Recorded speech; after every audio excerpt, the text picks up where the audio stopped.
You're watching Fox 35 News Plus, streaming on Fox Local. Well, good morning to you and welcome into Fox 35 News Plus. I'm Garrett Wymer, and thanks for joining us on this Friday morning, live on Fox Local and on YouTube. We've got a lot to get to today. We're going to jump right in. Let me give you a live look right now at Camping World Stadium in downtown Orlando. And big news today where we learned a little bit more about where the Jacksonville Jaguars could be spending the 2027 season. That's from a report from Mike Bianchi of the Orlando Sentinel, who joins us live now, sports columnist there. And Mike, good talking with you. We appreciate you joining us this morning with some exciting news from your reporting. Good to see you as well. It's awesome. The Jags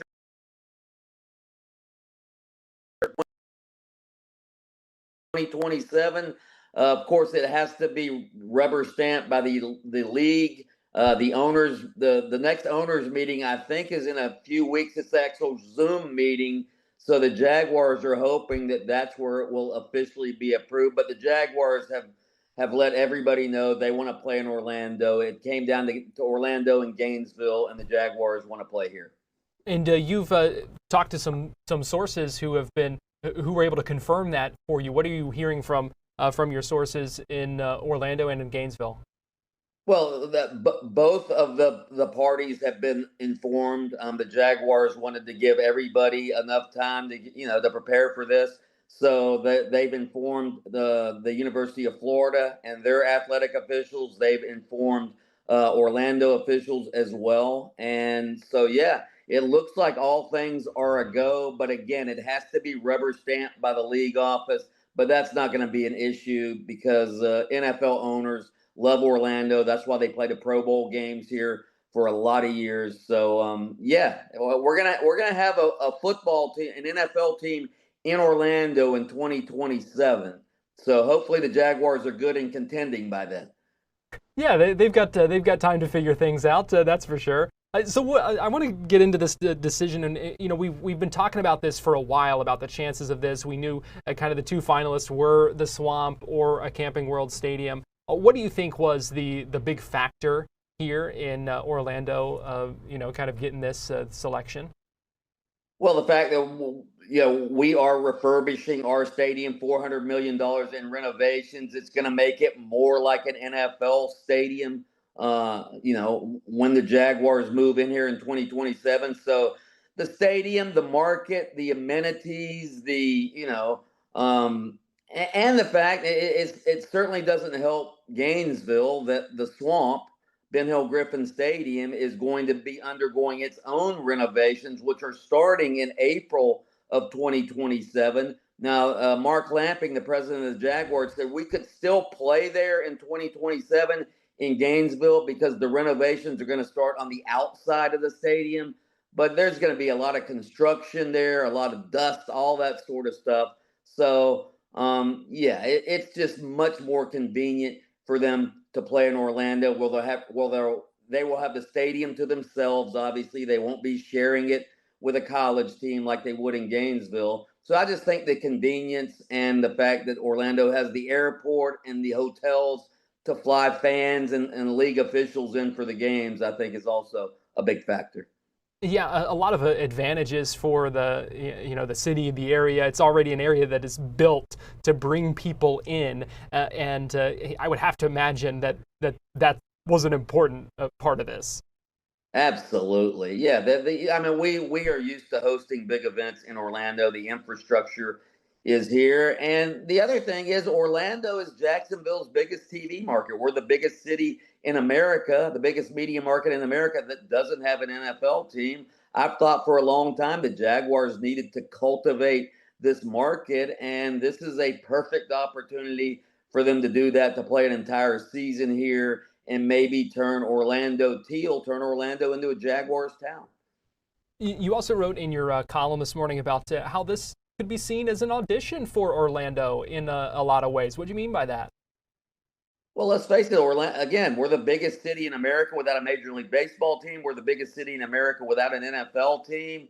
You're going to have a lot of, these billionaire NFL owners are going to be, flying in, watching games in Orlando. Orlando officials are going to be able to make connections and, network with these owners. And yeah, I mean, Orlando is ripe for another professional sports team. I don't think it's going to be the NFL anytime soon, but we've seen what's happened with Major League Baseball. Major League Baseball is going to be adding expansion teams in the next a few years. So yeah, Orlando is ripe, and I just think this is a chance for us to show that we're a big time city and a big league city.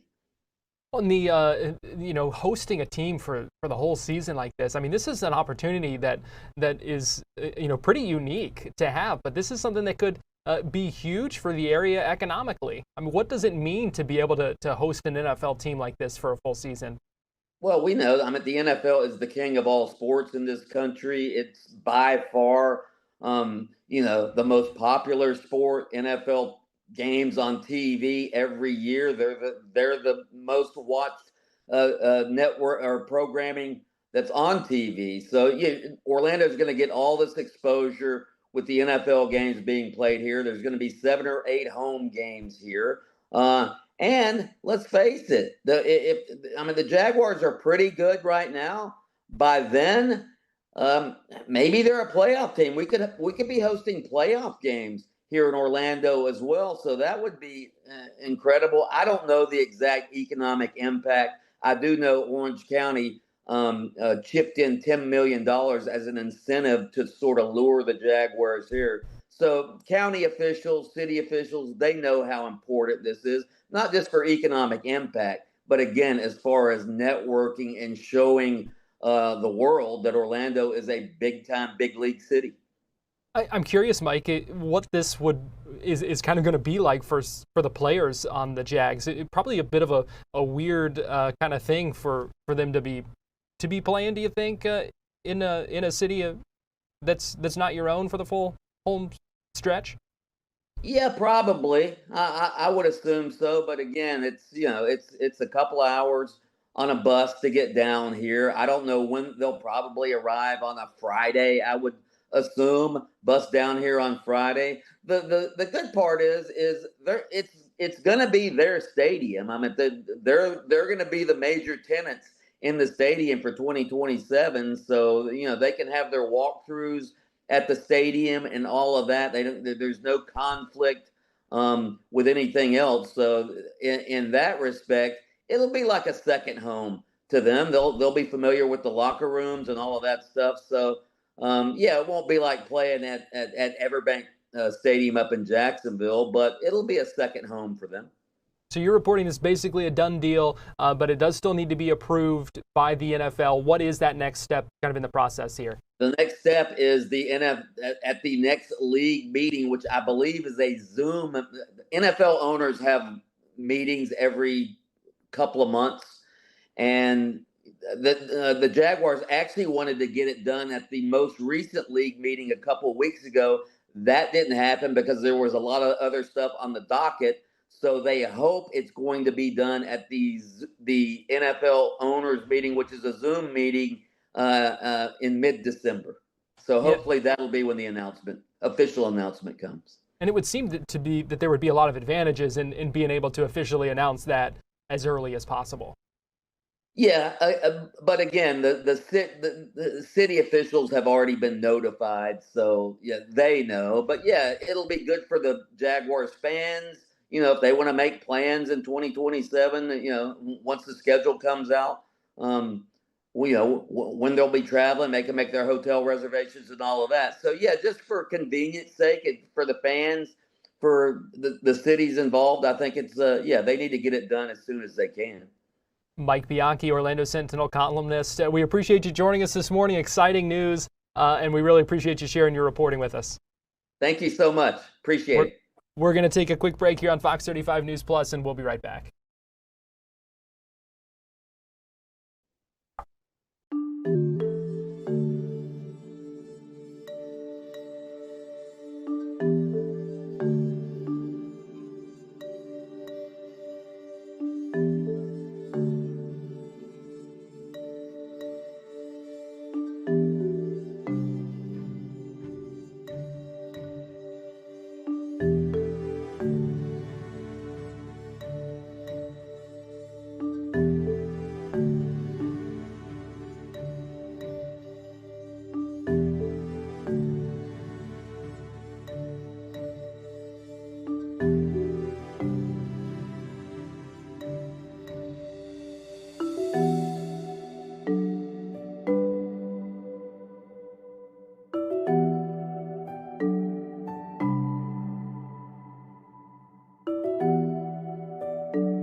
You're watching Fox 35 News Plus, streaming on Fox Local.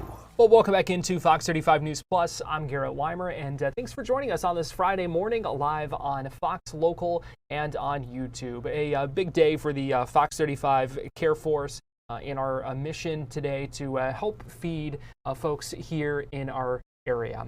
We know that it is a tough time right now for a lot of families, and today is our Fox 35 feedathon. Here's the information where you can join us at the Walmart on East Colonial in Orlando. This is the one down not far from UCF.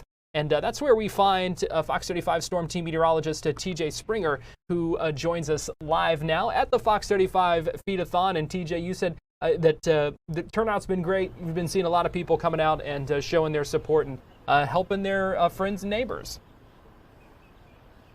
Hey, Garrett. Yeah, that's been the best part to see. I mean, the parking lot is packed, and being that this is a Friday, there's so many things going on around Orlando, so I think people hopefully have gotten the message. We've gotten the word out, and we want you to come out, come say hi, spread a little kindness, spread some holiday cheer, because I know as what you were just saying, there are a lot of families, especially this year with what's happening in the big picture with the government shutdown and things of that nature. I feel like things have been hard for so many families. So the donations that we have are going to go really far.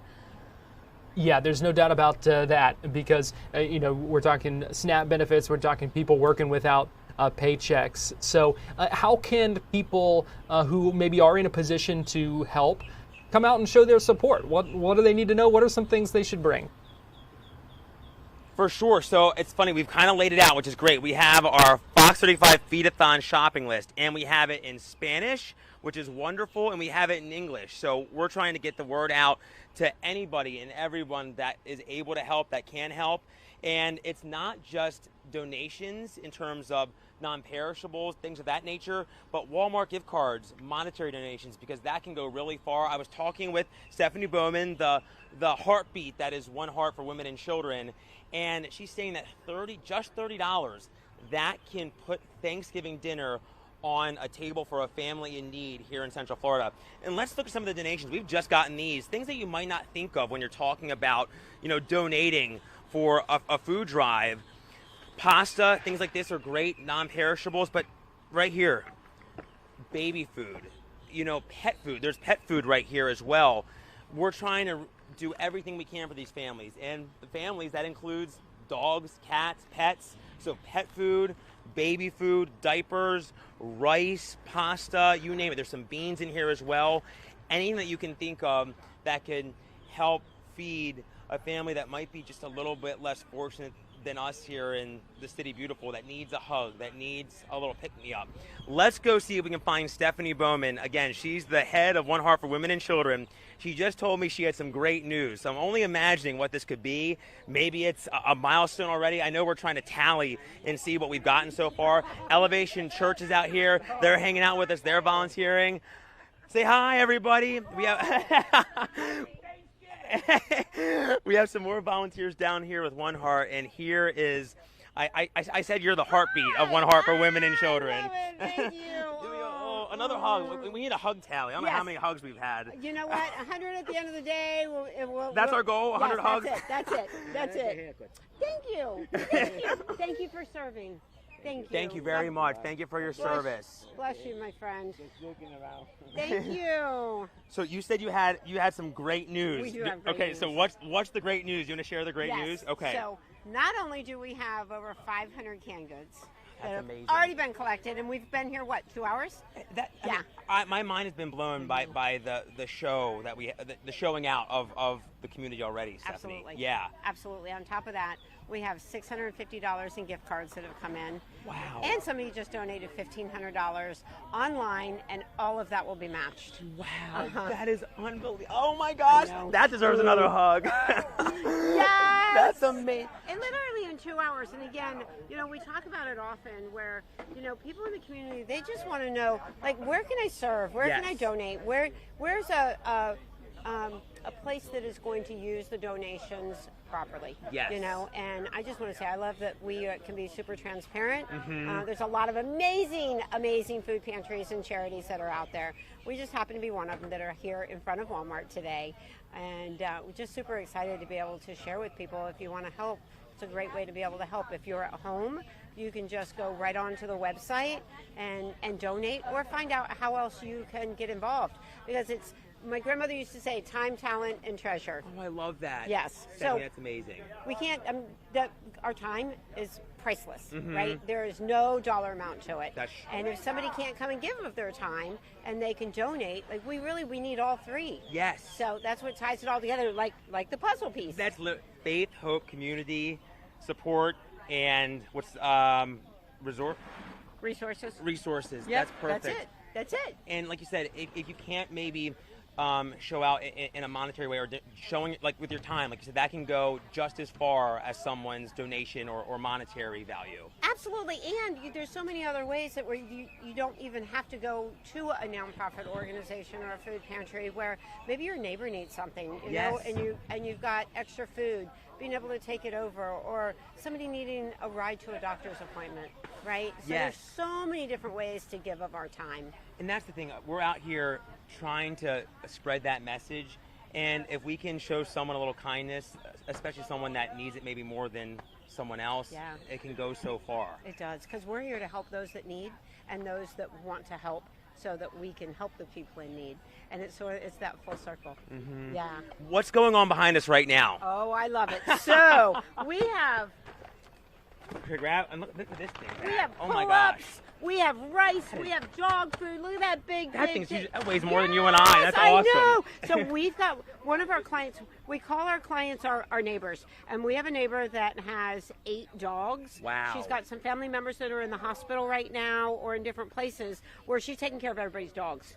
And so I look at this and I'm like, oh my gosh, like that's something she cannot afford. Yes. And she's giving of her time to be able to help family members with their animals, so they didn't have to go to the shelter. That's amazing. So this bag right here is going to go to her.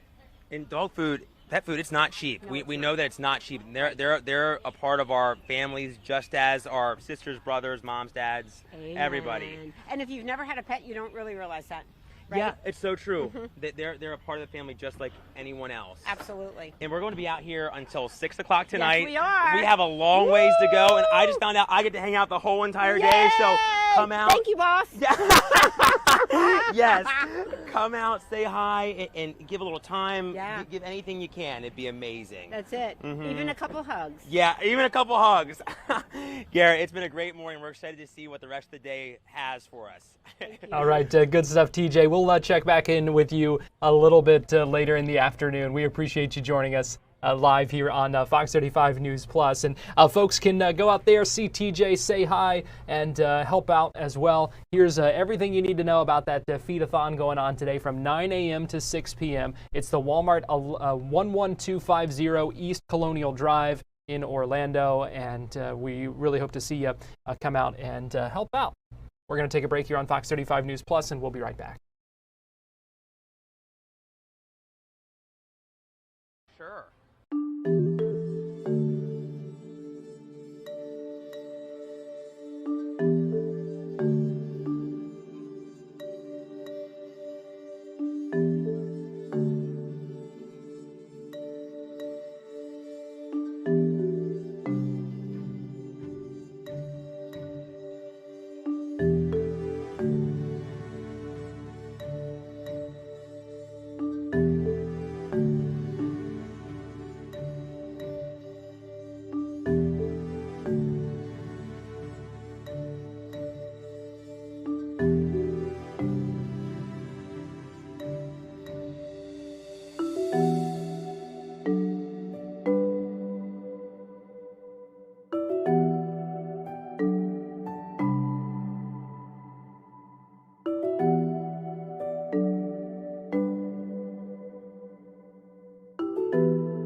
Fox 35 Storm Team Meteorologist Brooks Garner joins me now. And Brooks, we've talked quite a bit about the cool down that's coming, but we've got a nice weekend ahead of us before that. You're right. We don't want to go cart before the horse full bore because it's going to be a great weekend. It's going to be beautiful for any outdoor activities. High temperatures reaching the mid-80s both days. It'll be Monday where the bottom drops out and things change. Speaking of change, the tides are going to be going from really high to really low, so make sure if you have beach plans this weekend enjoying the 80s that you check ahead, because during times of high tide there may not be much beach to enjoy. And some beaches, like some stretches of Daytona, have very little sand once the tide comes up so it can reach the seawall.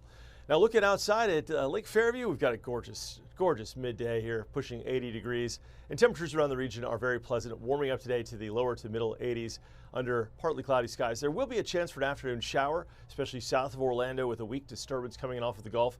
Best chance will be between 3 and 6 p.m. in Osceola and in Brevard counties. Otherwise, our next rain chance holds off till Sunday night, and that's associated with a highly anticipated cold front set to knock temperatures way down. First off today, we'll top out about 84 in Orlando under partly to mostly cloudy skies. Chance for a shower running at 20%. There's a big game going on this weekend. UCF. They call it the Space Game, University of Houston at the University of Central Florida. UH at UCF. This will be at the Bounce House, and UH is a pretty good team. We'll see how this one goes. Hopefully the winner wins. Was that diplomatic? Wow. Was that diplomatic? Hopefully, we're all winners though, Garrett, with a weekend forecast like this. I'm going to change the subject. Yeah. We'll get back to the weather. Good segue. Oh, well, I used to work at a TV station that the studios were at the University of Houston. So I don't want to say I'm not pro UCF on this, but I'm a house divided because, there's a piece of me that still, roots for the home team. You've gotten yourself in trouble here. You've got to dig yourself out of this hole. Can I edit undo? All the Knights fans are like, grrr. All right, fine, I'll root for the Knights. Listen, I'm rooting for you. That's my job here. And in doing so, I'm looking out for you. So we've got a weekend featuring high temps will be 5 to 7 degrees warmer than normal. Real quick, Garrett, just on the sports thing, why is it that if you're from somewhere far away like Pennsylvania or West Virginia or Syracuse, you can root for your home team proudly, but if you lived in Houston and it's versus UCF, you can't root for your home team. I think the thing is you can root for them, but then it just when they're playing the team here, you just don't talk about it as much. That's true. That's a good point. A little tact, Brooks. Come on. Tact. All right, tact. Backing into a corner here, Garrett. Well, speaking of backing us into a corner, this cold front's going to come through backing us into a corner, and November is going to come in like a lion. In fact, we're going to go from the 80s this weekend to highs only reaching the mid-60s. And here's the thing, at night, especially Monday night into the day Tuesday, it's going to be really cold with the wind blowing. It's going to feel like it's in the 20s and 30s with a wind chill factor. Now, as that front comes through, this is the map for Sunday night, there may be a couple of stronger storms. 1 or 2 storms could feature some damaging wind gusts. There's even an outside chance for a tornado, but one of the limiting factors is that this comes through during the middle of the night. So there's going to be very little what's called convective available potential energy. That's a mouthful to describe hot air that can feed energy into storms. But there will be a lot of wind in the upper levels. And so if the front is sharp enough to force air to rise and thunderstorms to form, a few could get organized and at least produce gusty winds. Anyway, it'll move out of here before dawn on Monday. But the Storms Prediction Center, a division of the National Oceanographic and Atmospheric Administration, which is NOAA, they're calling for a possibility of severe storms from Sanford to Daytona Beach. Now, let's talk forecast lows. Tuesday morning will be in the 30s and near freezing on the Panhandle. Could be the first freeze for parts of Florida and North Florida away from the Gulf, and in the low 40s here in Orlando. The feels like temperature will range from between 28 and 35 degrees north of Orlando and for about 35 to 45 south of Orlando. Now, this computer model run is not depicting much wind on Tuesday, but it's still going to be breezy. If we start catching breezes about 5 to 15 miles an hour, we're going to see that wind chill factor in Orlando dip down into the lower 30s. So bottom line is that Tuesday morning is going to be jacket weather, something really hard to imagine after this hot weekend. And look at this. The difference in temperature between Sunday afternoon's highs in the mid and upper 80s versus Tuesday morning's lows will exceed 55 degrees in some places. This is going to be like one of those Midwestern fronts where it goes from hot to blizzard, minus the snow part, but unusually dramatic for Florida. Usually when we cool down, it's much more gradual. It's much easier, much more gentle, but this is going to have you shivering if you're not dressed appropriately for Monday and especially for Tuesday. And by the way, while we won't have any snow from this one, the north will get the first snow in a lot of places, including the Appalachian Mountains all the way south to Tennessee and North Carolina on the border there, east of Knoxville, where they could see over a foot of snow. at the highest elevations over 4,500 feet. Meanwhile, east of Chicago especially, they could get a good 4 to 6 inches around Gary, Indiana, where Chicagoland might see maybe 1 to 2 inches or 2 to 4 inches. So there's going to be some pockets of lake effect snow setting up on the Great Lakes from the Tug Hill Plateau north of Syracuse, reference to the basketball team there, and also near Erie, Pennsylvania, and the Green and White Mountains of New England, but nothing in the cities, Manchester, Boston, Providence, New Haven, New York, Philly, all just rain if anything happens. But I mean, that's a sign of the winter season ahead for sure, and a sign of the caliber of how cold this weather will be coming in. So here's the 7-day forecast. Mid-80s for the next several days, including today. And on Monday and Tuesday, it's going to be so cold, we're going to issue a Fox 35 Storm Team alert as a heads up to that cold. Meaning, listen, if you're not wearing a jacket and the high is 62 on Veterans Day Tuesday, and the wind's blowing, you're going to be cold, especially in the morning. I mean, a high of 62, Garrett, is 9 degrees colder than our coldest day of the year in January as far as the climatological normals. And the second week of January, we top out about 71, which is considered our coldest week. And we're going to be in the low 60s. And I know if you're from like the Midwest, you're laughing, oh boy, 62, boy, these people are wimpy. But I mean, we'll have been nearly 90 this weekend, so it's going to be a huge shock. That is a shock. That's the best way of describing it. Just, you know, when you see those numbers, 40 to 50 degree drop in just a couple of days. So this is going to make the people that don't watch the weather, because they don't need to, watch the weather. They're going to need to. Right. They will certainly be surprised if they're not watching. It's true. Fox 35 Storm Team meteorologist Brooks Garner, we appreciate you joining us. Thanks for your patience with my sports struggles. Yeah. Well, we're going to take a break here on Fox 35 News Plus, give you this live look at downtown Orlando and Lake Eola on this Friday morning. Keep it right here. We've got more to come after this.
You're watching Fox 35 News Plus, streaming on Fox Local. Welcome back into Fox 35 News Plus. I'm Garrett Wymer, and thanks for joining us on this Friday morning, live on Fox Local and on YouTube. Just a little bit ago, we got an update from officials in Eustis talking about the bridge collapse leading into a part of Spring Ridge Estates there in Eustis. We talked about how it required evacuations and a lot of work being done to prevent that culvert from completely collapsing and causing a lot of other issues. We had an update just a little bit ago from the fire chief and the mayor. Here's what they said and where things stand now. When the fire department showed up at the original collapse, we identified the water main was compromised. The pipe was leaking at the time, and the pipe was shut off at that time. So a critical fail on the water main was averted I have no doubt that with the continued collapse of the culvert system, that the pipe would have failed and we would have had a seriously catastrophic event. But that's why that pipe has been turned off since Friday at 7 o'clock is when we shut it off. Chief, one more thing about the site. We noticed that there was very large excavators out there in addition to the delivery of the new pipe sections. Was the excavator necessary to pull out, I guess, everything that was washed downstream as far as whatever the underpinnings of the culvert system? We were kind of lucky. The big one with the really long arms called a long stick, we needed that to reach in there and grab the stuff because the pipe is still collapsing, and we didn't want to send somebody in with a small excavator and potentially have a collapse on a human being. So we were lucky that equipment actually came from another site that we had just cleared, and when they were getting ready to clear it, I myself and the public works director, we were like, well, how about you just stage it over here? And that's what they did. We moved it over there just because of happenstance. We're probably going to go this route in the next day or so. So we did start unofficial work when the levee collapsed. Or I'm calling it a levee. When the berm collapsed, we started unofficial work because at that point, if that's being overcome, we really need to. We want to minimize damage. Obviously, we want to minimize damage, and we want to protect our infrastructure. We really don't want that force main to blow. The force main is a horrible event. It's a force main with sewage in it, and it's on a waterway that goes to, I believe, Lake Squaterra. So we don't want that issue. So that is a seriously important situation for us, the environment, and the people. And the long arms helping to move everything, I guess, downstream? No, well, we're not moving anything downstream. What we're doing is we've closed. When you go out there, I'm sure you will.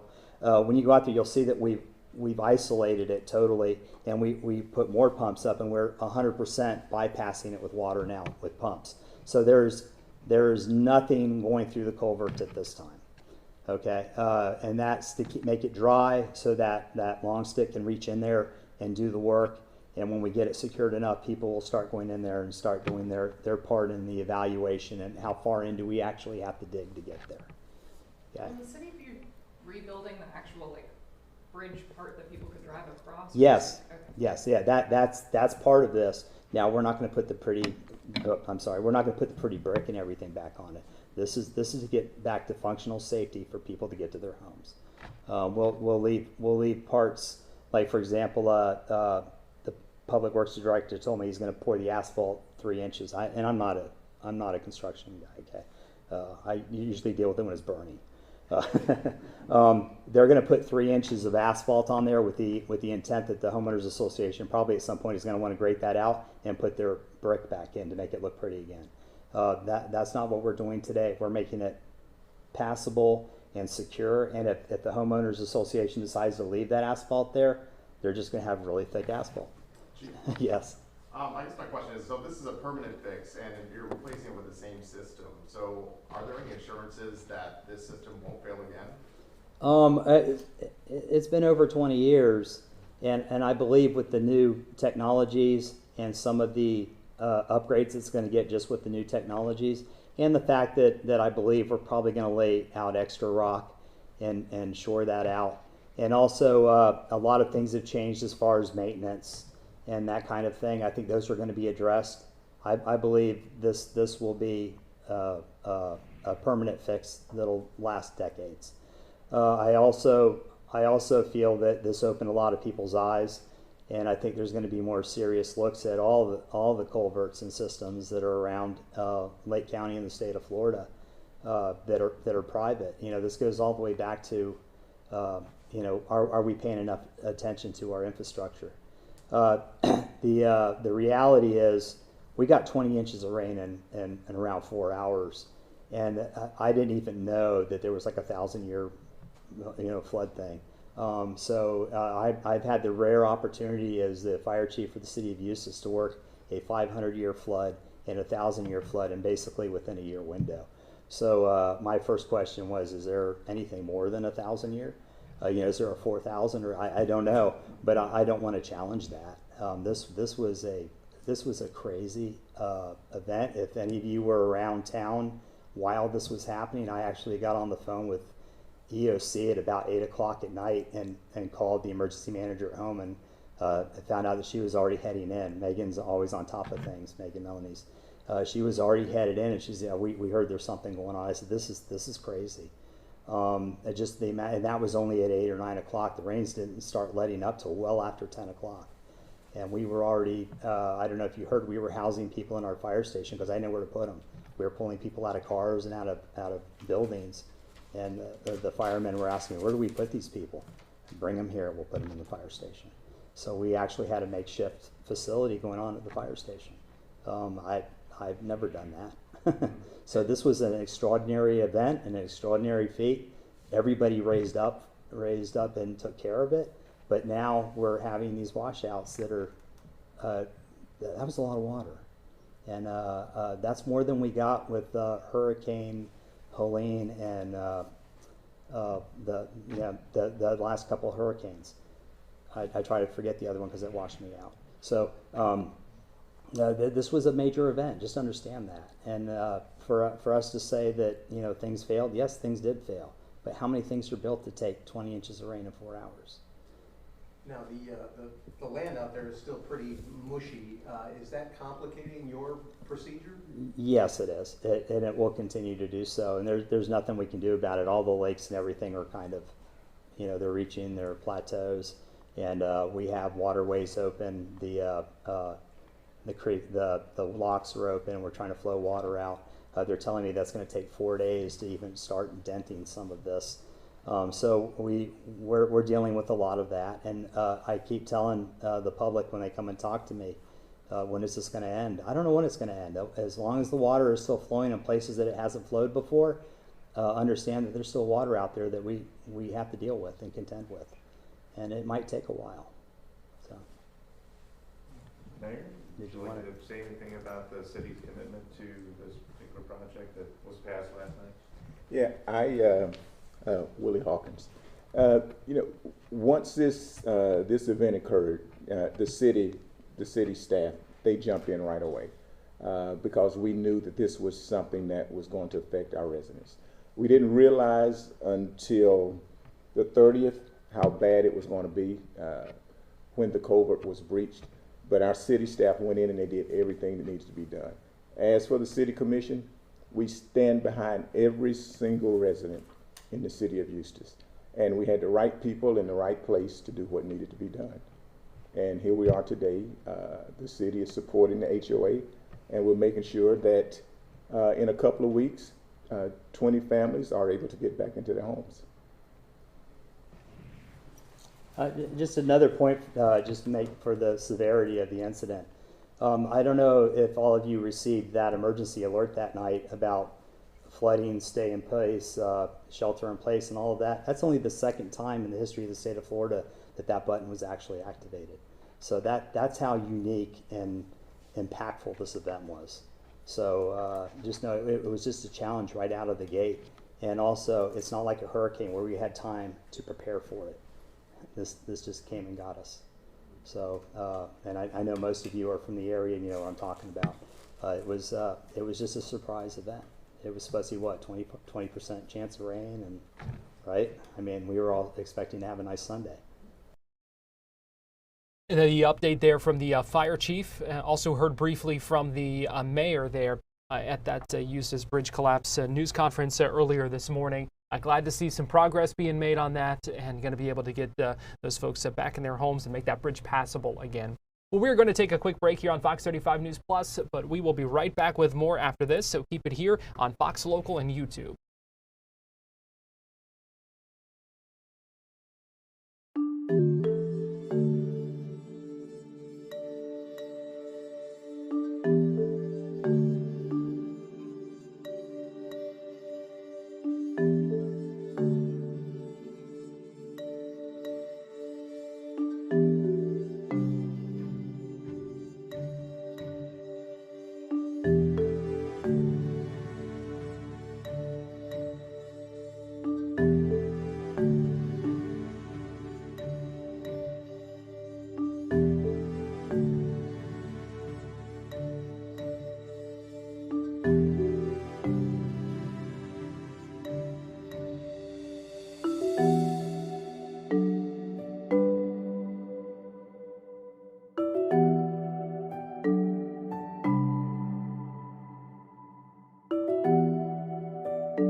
You're watching Fox 35 News Plus, streaming on Fox Local. Welcome back into Fox 35 News Plus. Here's a live look at downtown Orlando and Lake Eola on this Friday morning as we get ready to head into the weekend. And there is a lot going on this weekend, not just in downtown Orlando, but all around the area as well. And it is time for our Community Crossroads segment where we take a look at some of the things that are going on around our area this weekend. And so I want to bring in Ashley Edwards, Content Execution Manager with UNation, and Sarah Barkley, Social Coordinator with UNation. And guys, we are excited to have you again for another fun segment this week. We are so excited to be back, Garrett. There are so many exciting things happening in Orlando and the surrounding areas this weekend we can't wait to tell you all about. Yeah, I'm not sure exactly how you're able to narrow it down to just a few things because there is so much going on, and that's hard for folks to pick from what they might want to do this weekend. Exactly. So we've narrowed it down based on just trying to find something that's fun for everyone. But obviously, we have all the events on the UNation app if you want to dive in just a little bit more. All right, good advice there. Now let's start with EDC, give you a live look where you can see things already getting underway there. What do people need to know about that going on this weekend? Yeah, so EDC Orlando is actually a 3-day weekend event. It's a huge music festival. If you like EDM music, this is going to be the festival for you. It goes on every single year here, and it's a fun-filled event. There's going to be dancing, art installations, lights, tons of really cool things. You guys can still get tickets right now online. And then it is at Camping World Stadium at Tinker Field. It's actually located outside there. It does get packed, so I do recommend you guys getting there a little bit earlier in the day if you're trying to see some big sets. There's going to be big artists like Excision, Wooly, Tape B, and a ton more. So if you love EDM, this is going to be the event for you this weekend. It is a big draw, Sarah. People get really excited over this. Yes, I personally love it. I've attended it a few years ago, and it was a lot of fun.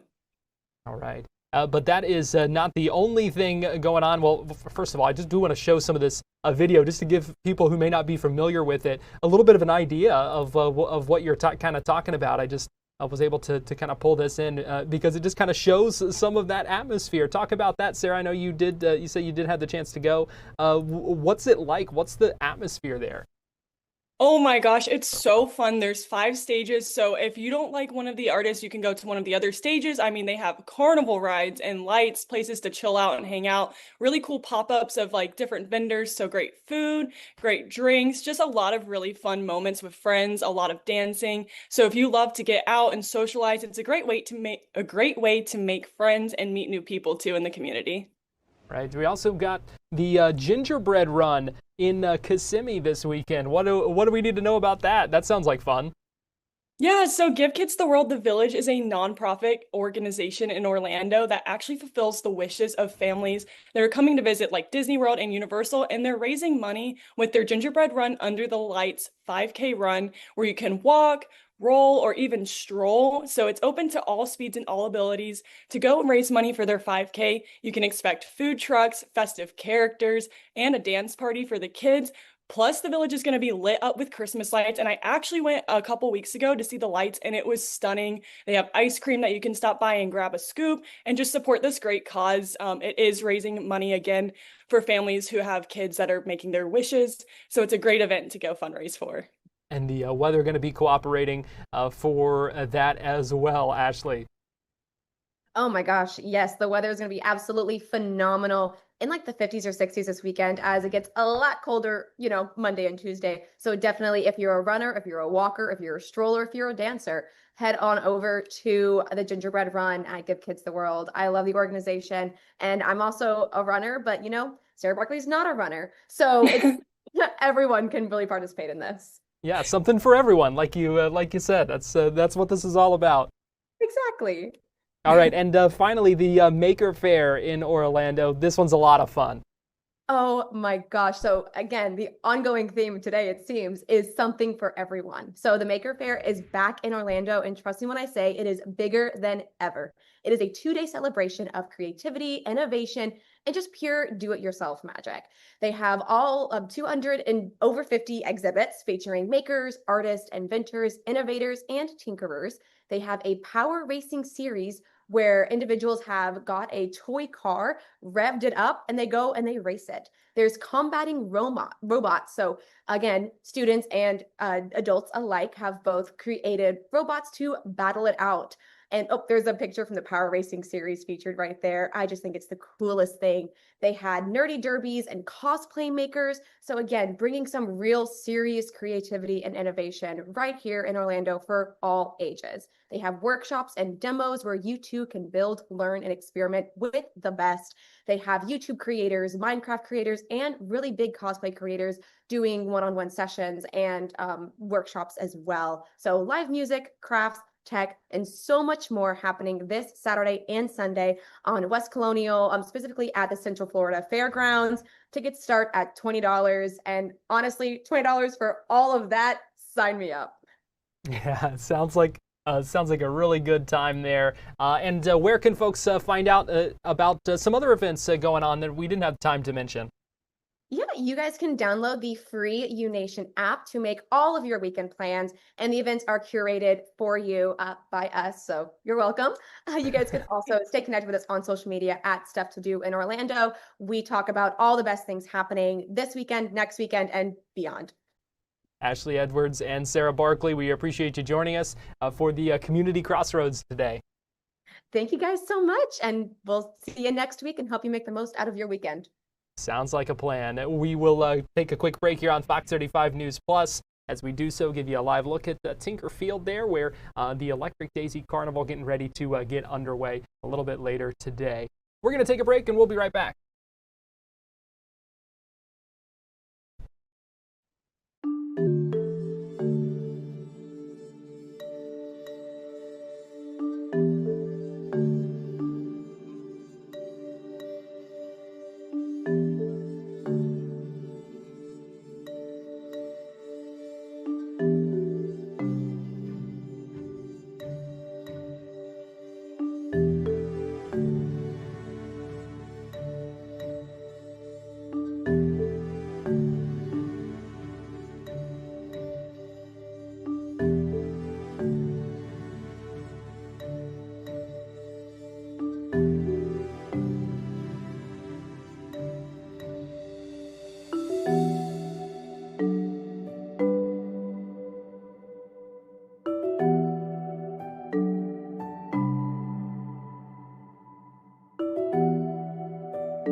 You're watching Fox 35 News Plus, streaming on Fox Local.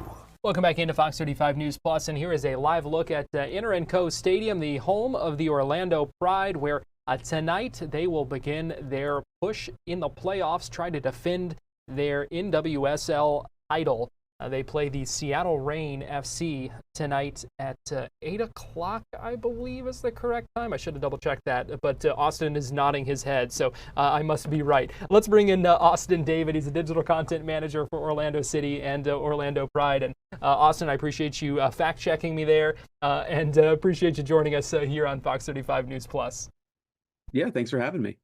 So a lot of excitement, Austin, for this. You know, this is the second season. You know, this is what you play those regular season games for, and the Orlando Pride with a chance to try to do something special again here. Yeah, I mean, the last year was special in its own right. I mean, the way that the season went, obviously winning the regular season as well as the postseason, being one of the best teams in NWSL history, trying to follow that up is incredibly tough. And doing that without their star player Barbara Banda, who has missed about 10 games so far this season, has been tough. And the season kind of reflected that. They went through a lull where they didn't win for a number of games, but despite all of that, they still managed to finish fourth. They're still hosting a playoff game, and they are still within a shout to make another run. I mean, it's 3 games. You win 3, you're a champion.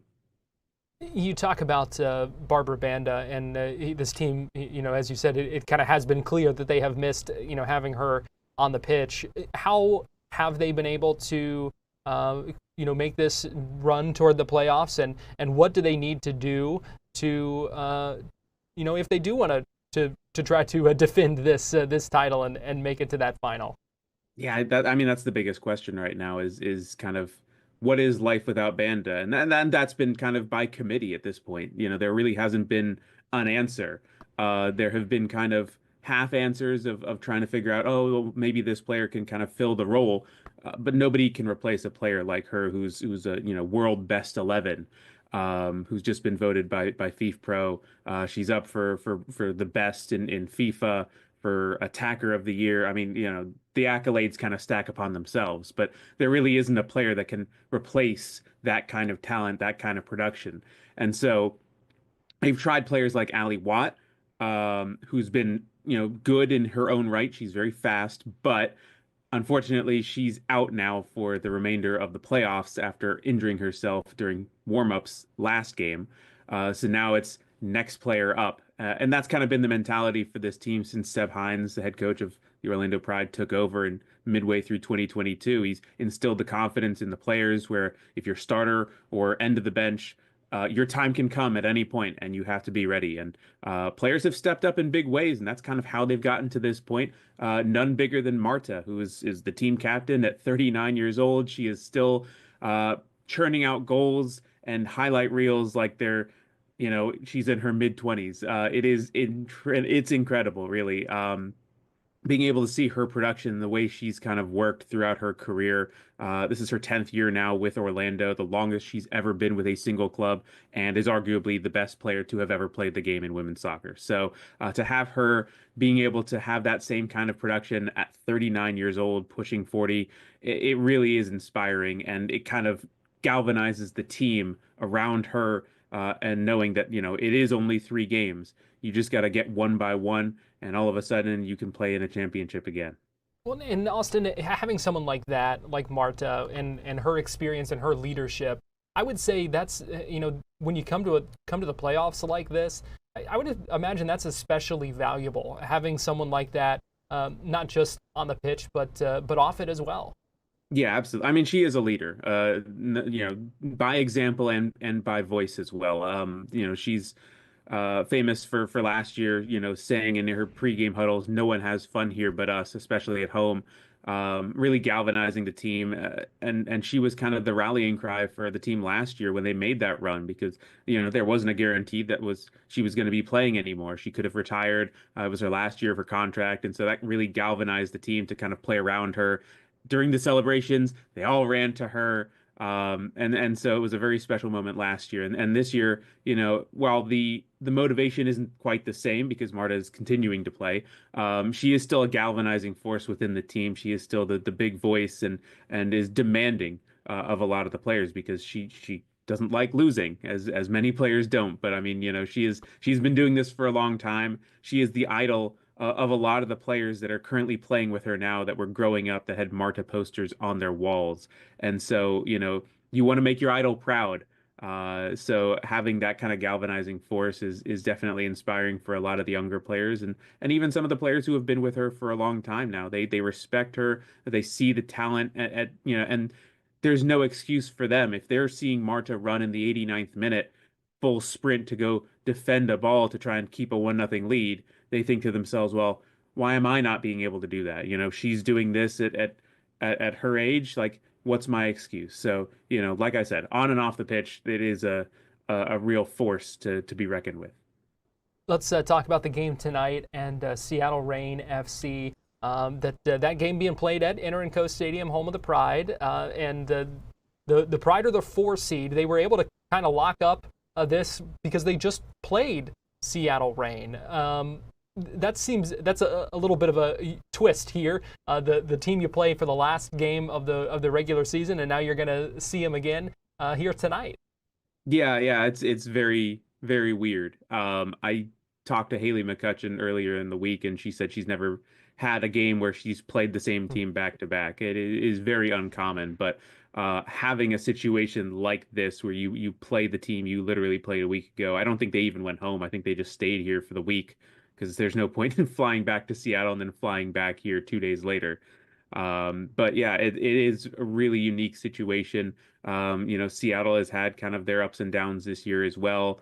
They've got a really young core and a very veteran head coach in Laura Harvey, who's kind of galvanized the team herself and gotten them to play in a very attacking style. But kind of going back to that point where playing a team back to back, it really kind of makes you think about the things that you just did in the game before. It's like, okay, well, they're going to be expecting this. What can we change in this respect or that respect? So, from the coaching's perspective, I asked Seb Hines, like, what are you kind of thinking? Are you overthinking? And he's like, we've gotten to this point by playing our game. We're going to continue to play our game and, just do what we want to do and do what we can do. It's at home. That's kind of the big portion of this game, is that you're hosting. And to be able to do that in front of your home fans, that can be the big contributing factor to a game like this. All right, Austin David, last thing I'll ask you here before we let you go. What is the main thing? If we're talking again here at the end of this playoff run and talking about another championship, if we're doing that, what will have been the key here that propelled the Pride to that second straight title?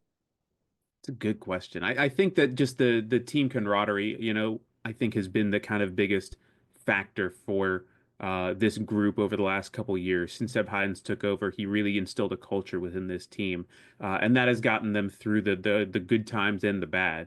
And it's really been a talking point within a lot of the players over the last couple of years of how good the culture has been within this team and how they really feel like a family. And I think that, when it comes to these do or die situations, you want to go out there and play with your family and win for your family. And I think that that's going to be the contributing factors. They all care about each other and they all care about winning. They've done it before and they want to prove that they can do it again. Austin David, digital content manager for the Orlando Pride. We appreciate you joining us here on Fox 35 News Plus today. Thanks for having me. We will be pulling for the Pride. It all starts tonight, Inter Stadium at 8 o'clock. We're going to take a quick break here on Fox 35 News Plus, and we'll be right back. All right.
You're watching Fox 35 News Plus, streaming on Fox Local. Welcome back into Fox 35 News Plus. Give you a live look in Miami. This camera from the campus of the Miami-Dade College, their Wolfson campus there.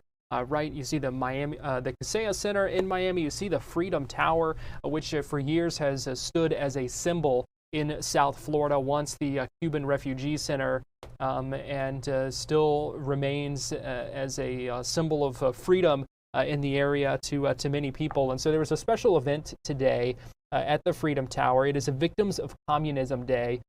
This was an event organized by Miami-Dade College. Governor Ron DeSantis was there. Education Commissioner Stasi Kamoutsas was there as well. And they spoke about the dangers of communism and the Castro regime in Cuba that has brought many Cuban refugees over the years to Miami. Maybe went through the Freedom Tower when it was being used as the refugee center. And so I want to play for you this event from earlier today, just a little bit ago, actually, in Miami. To the students, the men and women that just stood up, came to this country at your age, and they transformed our country. They've contributed to our country through the power of education, the power of perseverance, and trusting in God and their faith. And today, they represent for us what it is to persevere and to make good on getting the opportunity to live in freedom. So thank you, and thank you for being here. Members of the brigade and members of La Brigada, Si Se Pueden Parar, the courageous men who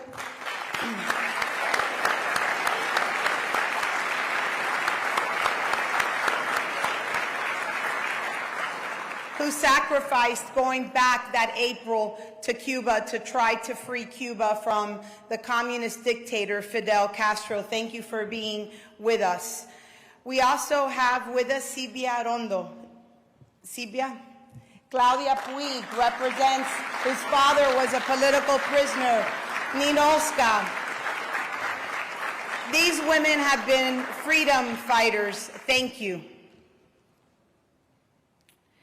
Our elected officials that are here, Commissioner Gonzalez, Rob Gonzalez,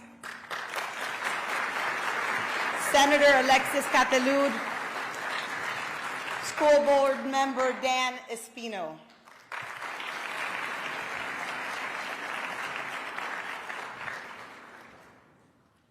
And then I think I'm done with introductions. If you think I needed to introduce you, stand up, and I'm good with that. But most importantly, Jose Marti, stand up, the students from Jose Marti.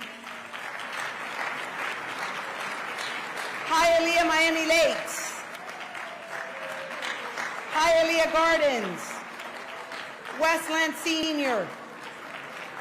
Barbara Goldman. Hialeah High Senior High. Miami Lakes Educational Center, and American Senior High.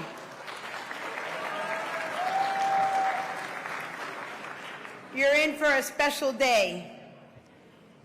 Today we remember the millions whose voices were silenced, whose liberties were stolen, whose human dignity was crushed under communist regimes that spanned continents and generations.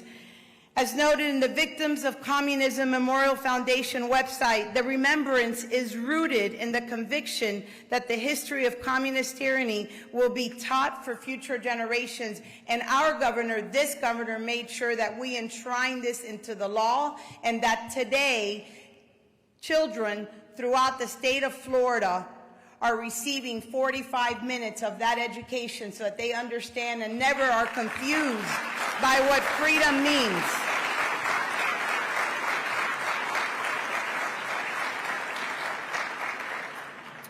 To all of you, our younger generation, your participation today underscores the truth that the fight for freedom is not historical. It is ongoing. Authoritarian communist dictators know no borders, And the values we mark today are the same values that safeguard our democracy, our civil society, and your future, our children. Let's pledge today that we commemorate this day with memory, with integrity, to remember accurately without glorifying or simplifying, and to teach history in all of its complexity.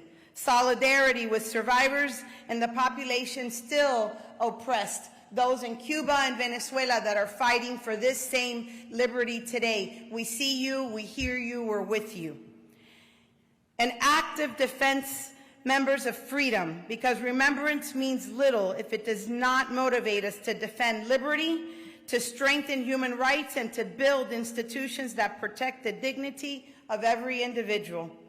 Let us center the voices of those here with us and those who cannot be here. In the words of one survivor, we were exiled not from our homes, but from our future. Freedom is the future reclaimed. Let the future be our shared mission. Thank you, and God bless each of you.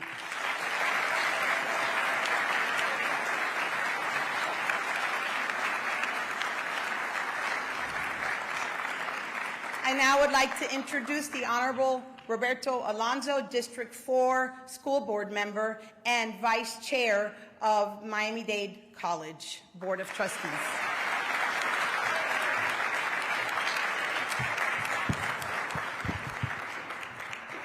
Good morning, everyone.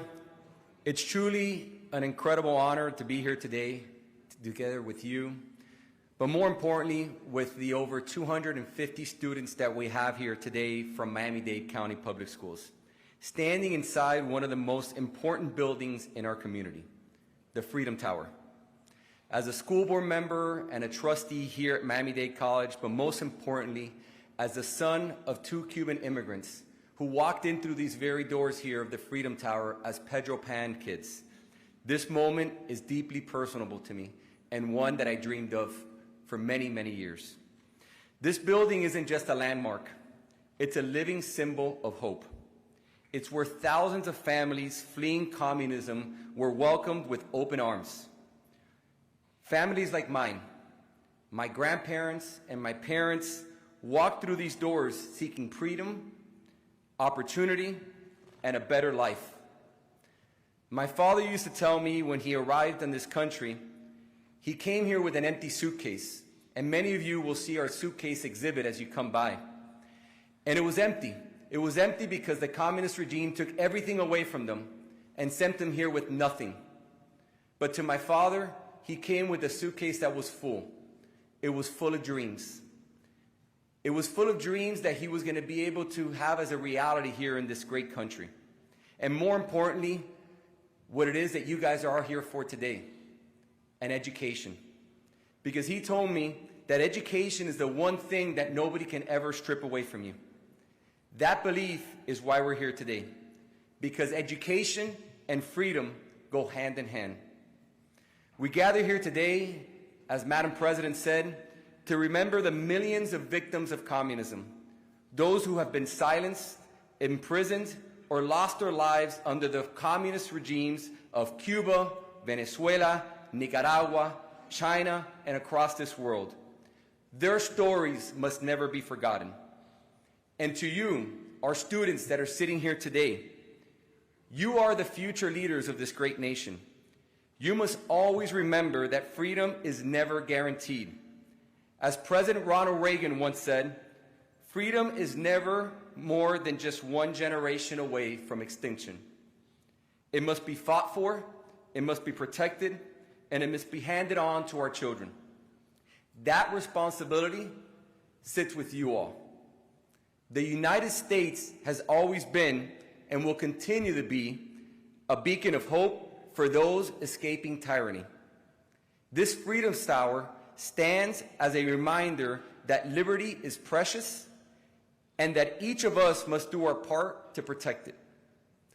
I want to thank Governor DeSantis for preserving this historic building, for future generations to come here and to truly understand what it is that communism is. I also want to thank our Commissioner of Education for his commitment to ensuring that our students learn the truth about history. Because when we forget history, we risk repeating it. And of course, I want to thank Madeline Pumariega, our president here, our fierce leader at the college, for hosting our students. You see, this all started as a dream one day as we were walking through the Freedom Tower under construction, and I told her, I dream of the day that I can bring students from Hialeah, from Miami Lakes, from Hialeah Gardens, from our school district to see what it is that our families went through, and we're here today. So let us never forget the victims of communism. Let us honor their sacrifices by protecting the freedoms they dreamed of. And let us leave here today inspired to defend liberty, not just for ourselves, but for the future generations that would come. May we always stand united as one, as Americans, in gratitude for the freedom we enjoy and the generations who fought for it all. And now, it is my great honor to introduce the leader of our state, the great state of Florida, who has always worked to preserve our history, to protect our freedom, and champion education for our students throughout our state.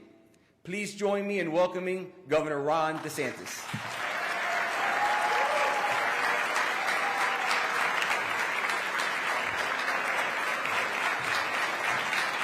Thank you. Oh, thanks so much. Great to be at the Freedom Tower. Great to be back in Miami. I want to thank everybody.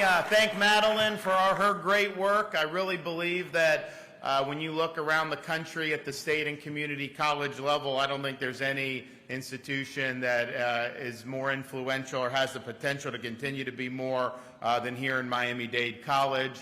I want to thank, I know we got a lot of our board members. Some of you guys have been great. I mean, I see Marcel, just amazing, always a true warrior fighting the good fights with us. And we made promises through the years about what we would do for both Miami-Dade and the Freedom Tower. And I'm happy to say, like all the promises we made, promises made, promises kept. We've delivered on the support for this great. And, you know, I'm coming in, I mean, there's horrible traffic getting here. I'm coming in, and, you know, you're looking, you know, the skyline or whatever, but, like, you know, you see, like, a condo building or this, and then you see the Freedom Tower, and the architecture was so much better. You know, it's like we've got to preserve. I mean, we should be doing all the buildings like this. So we're really excited to be able to play a part in preserving, you know, this unique institution. And then we've got our education commissioner who's from Miami, Stasi Kamoutsis, who's doing a great job, really dropping the hammer on anybody that thinks they have their own agenda that they can do, or anybody that thinks they're going to violate the rights of parents or try to smuggle in ideology. And so I think it's been great what he's been able to do. And yeah, I think we're probably the only state in the country that has a day to commemorate the victims of communism.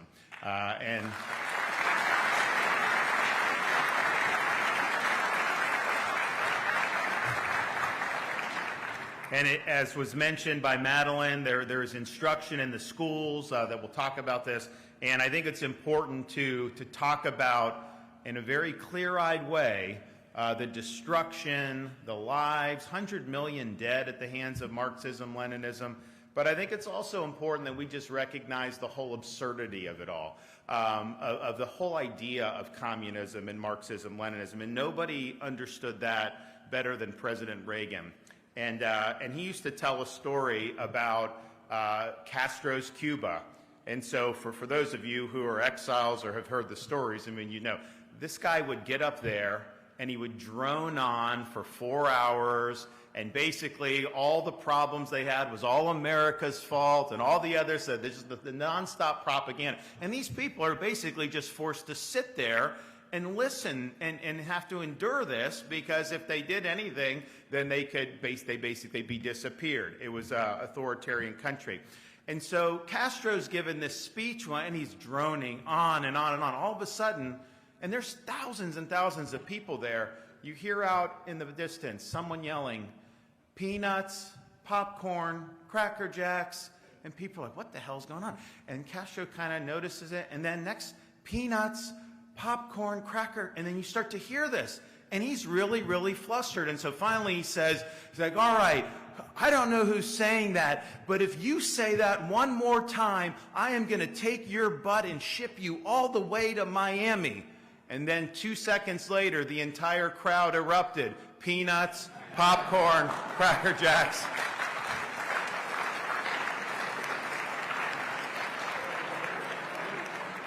And you can tell what a system does or doesn't do because the traffic between Cuba and Florida through the Florida Straits was 100% one way.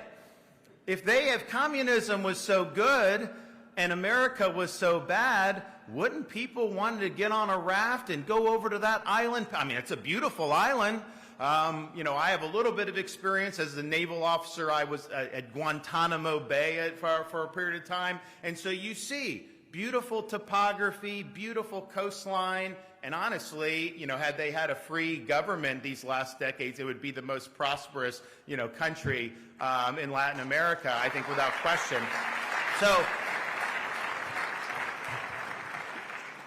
it ain't like this is like in the middle of the desert somewhere where there's just nothing there. This is a great piece, a great island. And so they have this system. And if it's so great, wouldn't one boat have wanted to go to? No, that wasn't. And so sometimes we can talk about theory, we can talk about facts and figures. All you got to do, how did people behave? And there were people that risked their lives to be able to escape Castro's communist Cuban tyranny and come to the United States of America. There was no one who was trying to leave the United States to go there. And it's important that we understand, particularly young people, understand, because I don't think the Cold War was won, all this, but this ideology doesn't fully go away. And it comes back and it's repackaged and they try to do it under various different banners. And so you have to understand what's at stake here. And I think with America's 250th anniversary approaching next summer, it's a great opportunity for young people to both appreciate the American founding principles and then to see how communism, how Marxism, Leninism is totally at war with the ideals that our founding fathers instituted. And the results, obviously, when you have 100 million dead, that's a pretty poor track record for Marxism, Leninism. But our founding fathers understood a couple things. I mean, one, they believed, and our society is based on the idea, that our rights do not come from the government, that we are endowed by our Creator with certain unalienable rights. And so God has endowed individuals with these natural rights. Then the people form a constitution and they loan power to the government to primarily protect the rights that we already possess and to be able to order society in ways that are beneficial. But it's not about government giving you freedom.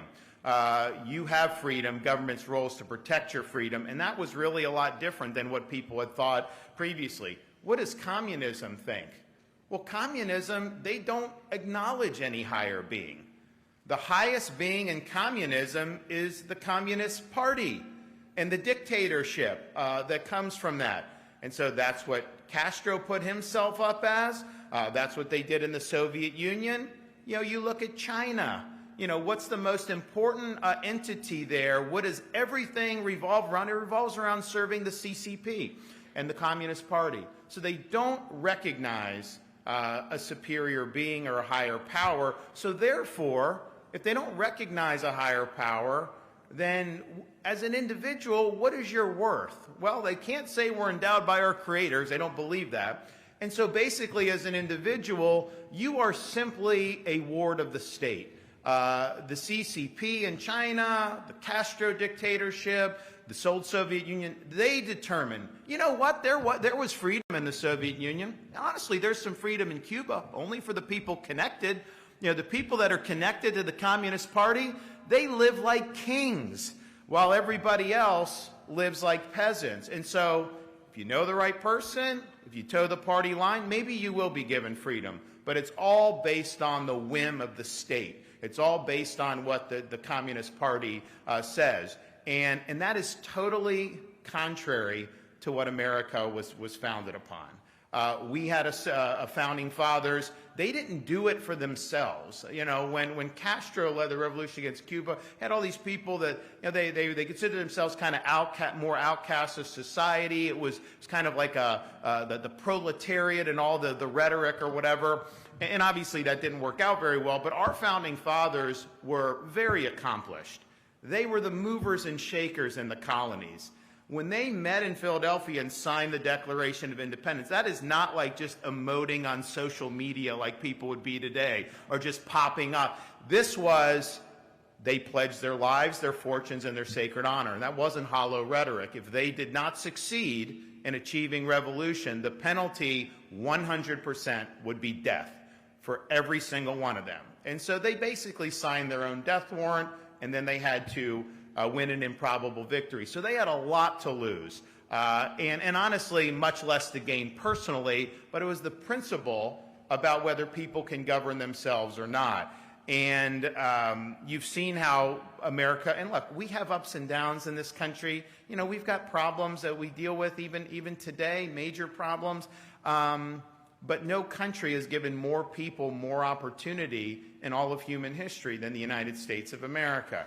And that wouldn't have happened unless those folks stood up and fought.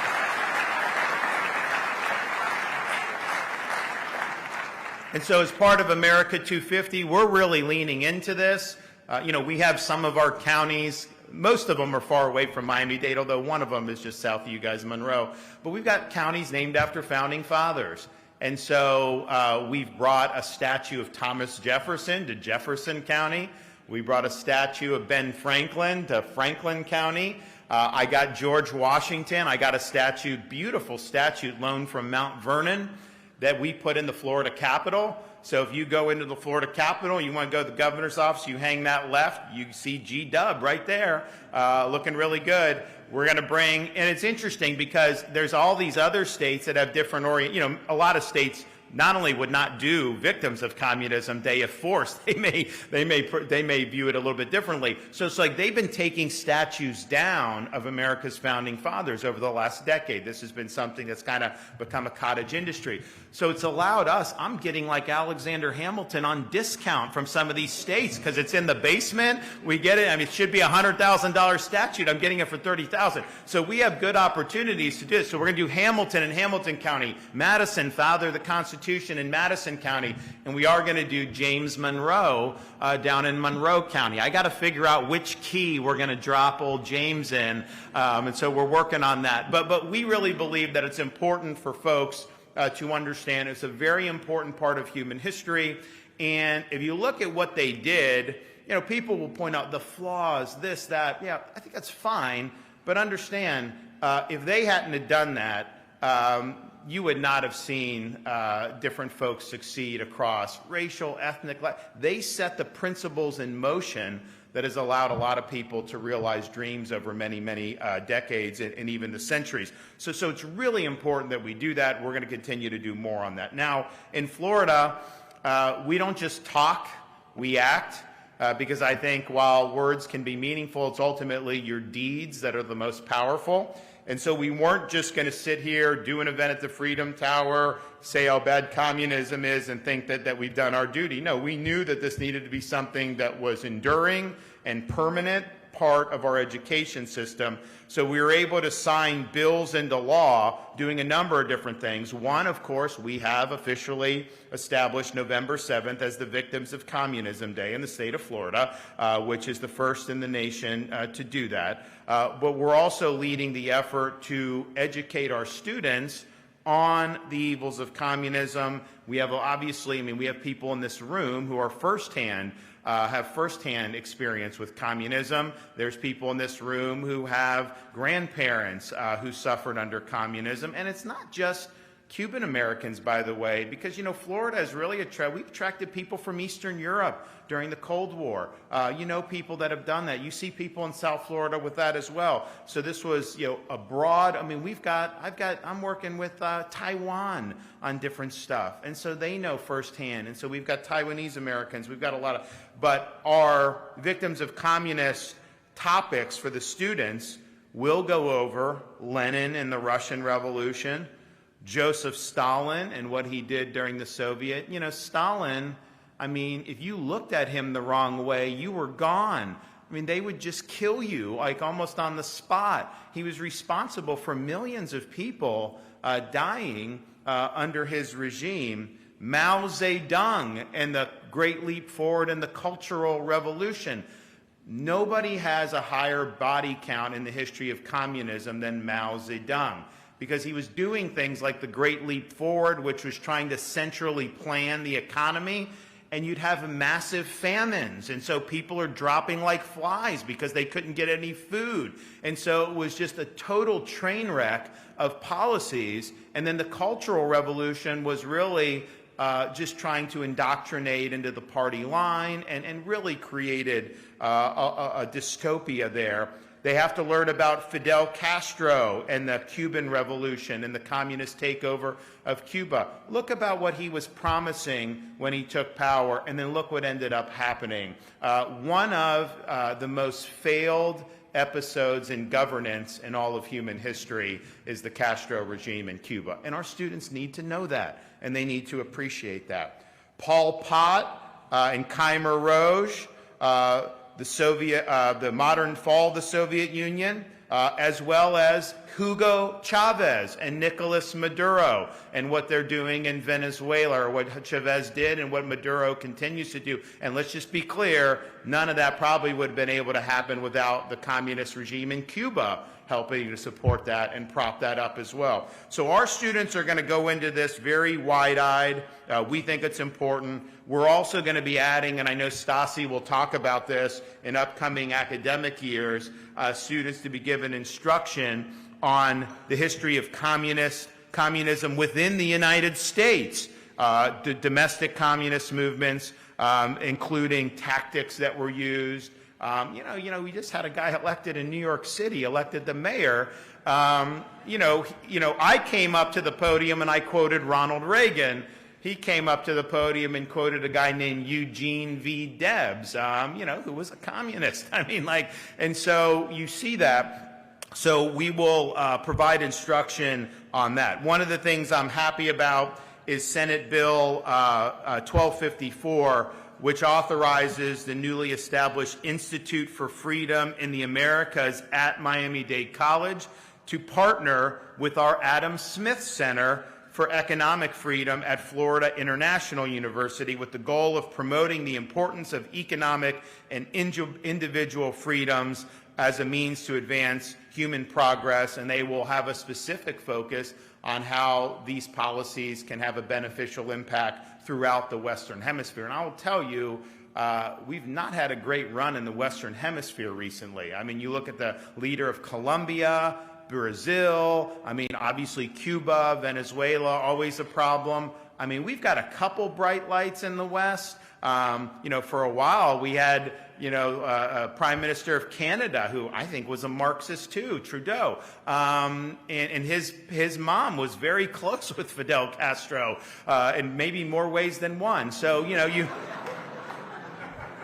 so you have this, and it's like, I'm sitting there during COVID, and people are fleeing down from Canada because he's locking down everybody, and they're seizing bank accounts from the truckers, and they're doing all this stuff. And I'm thinking, who would have thought that in North America we would be dealing, with some of this stuff? So it hasn't been a great run. So I think that what Miami-Dade College and what Adam Smith Center will be great for the students first and foremost, and great for South Florida. But I also think it's going to have resonance because people need some inspiration. People need some hope in some of these parts of our hemisphere that things can be better, and they can be better. So I want to thank everybody that's been involved with all of this over the years. I can't think of a place that in this country that has a more instinctive understanding of the dangers of communism than we have in our South Florida communities. So thanks to everybody that's been involved. Thank you to the folks in my administration and in the legislature who've worked really hard to do this. I don't know if we have any legislators here today. I know I saw some people, saw some school. Okay, yeah, great. And then, Gonzalez is here, Commissioner. This guy's really good, Rob Gonzalez, and the Commission.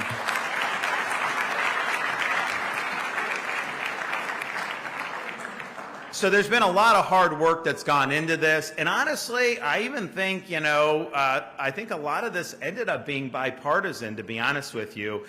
So we did have folks in both parties that have supported a lot of this over the years, and I'm just proud to be able to be here and say that today is meaningful. We were a little lighthearted about the Reagan quip, but the reality is this ideology has destroyed communities, families. It's taken lives by the tens of millions, certainly at least 100 million in the 20th century alone. And we can't forget that.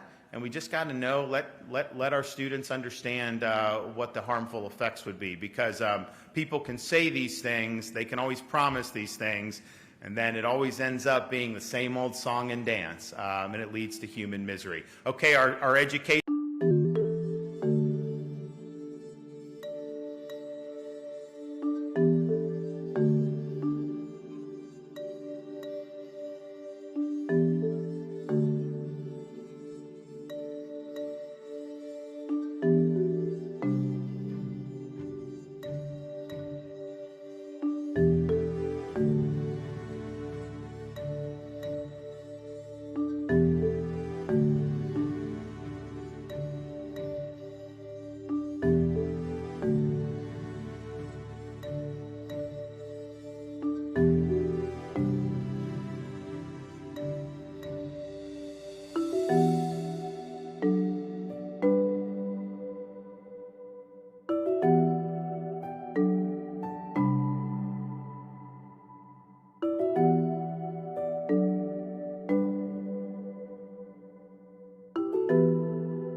Republic and spreading the message on the evils of communism. But I remember she was at the event. I remember many were at the event.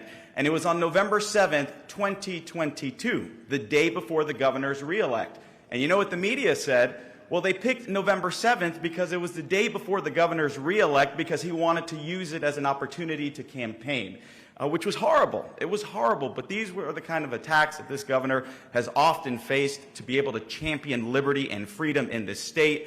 The reality is, if you know the actual history, November 7th, 1917 was when the Bolshevik Revolution began in Russia, and that is why on November 7th we talk about Victims of Communism Day. And so this is an incredible honor to be here. I'm so thankful to be in my hometown, Miami. My mom still lives in Hialeah, right behind Westland Mall, so there are the Hialeah folks that are in the house.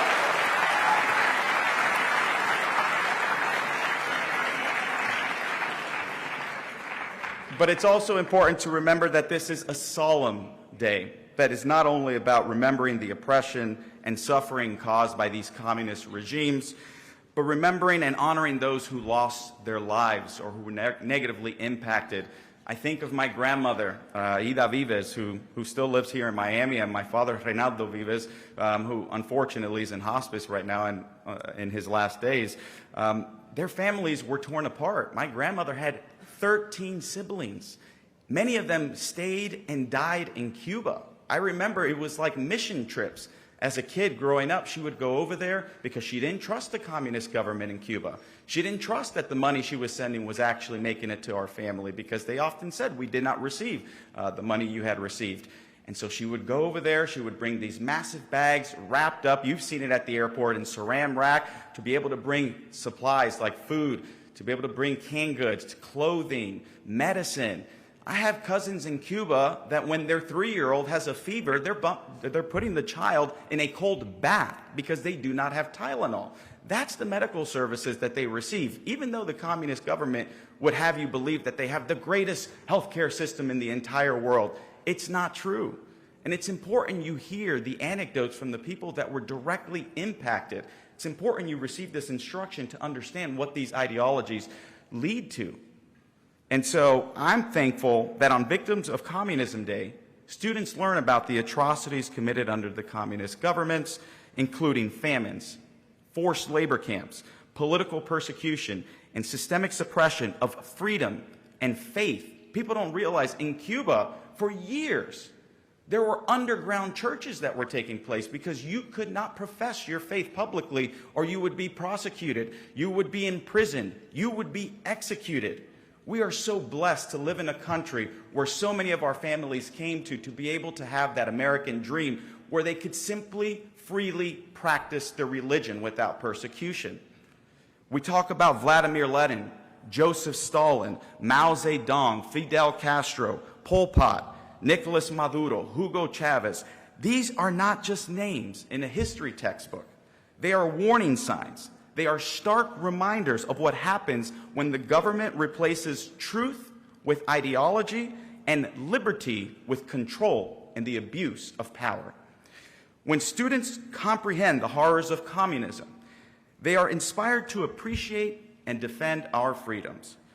In 2024, the governor, he mentioned that he signed Senate Bill 1264, which created the Institute of Freedom here in the Americas, that promotes this idea of democracy and individual liberties, particularly in Central and South America and Latin America. And there are so many people that serve on that board that I'm particularly grateful for. But one of them was actually my professor at FIU, Orlando Gutierrez Boronat. Anybody know who that is? Let's give it up for Orlando. He is a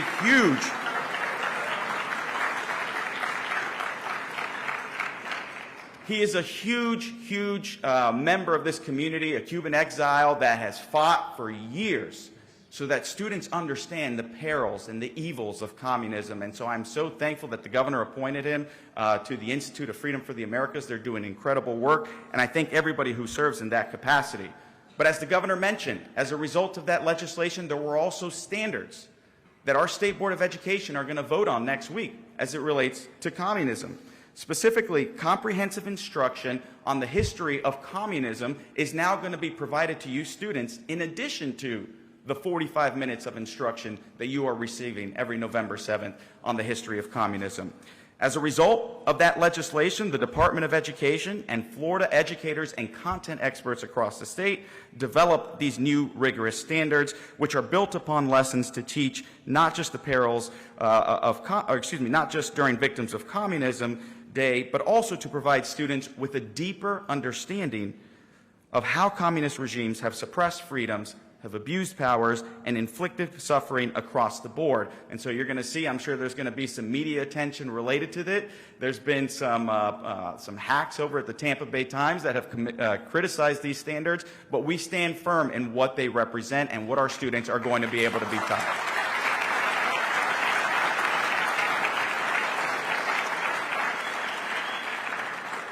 It is now more than ever that students understand the dangers of communism. Too many of our youth have been captivated by politicians, pop culture figures, and social media influencers promising the false hope of equality without the freedoms that will be stripped away as a result.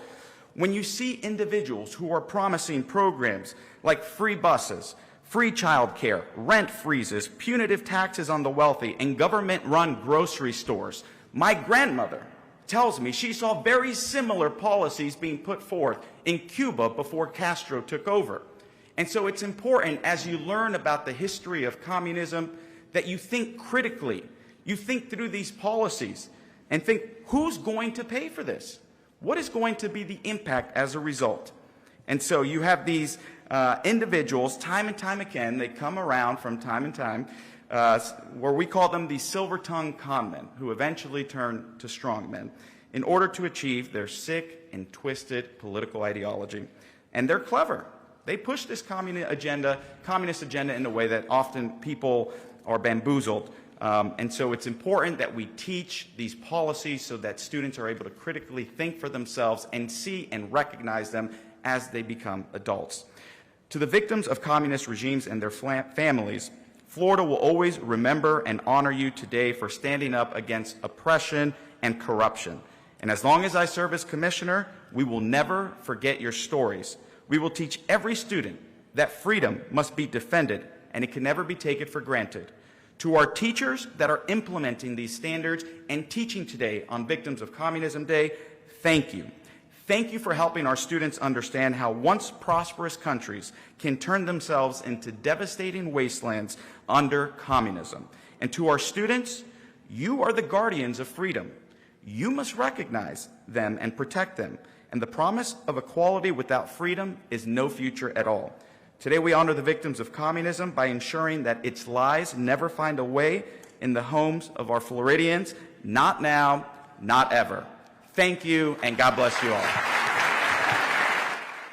Education Commissioner Anastasios Koumoutsas, the governor as well, speaking earlier today in Miami. I want to give you a live look in Orlando, where we are waiting for the CFO, Blaise Ngolia, expected to hold a news conference there. You see the placard saying FAFO audit, expected to talk about spending in the city of Orlando. He teased this announcement earlier today on X, talking about saying the number was going to be shocking.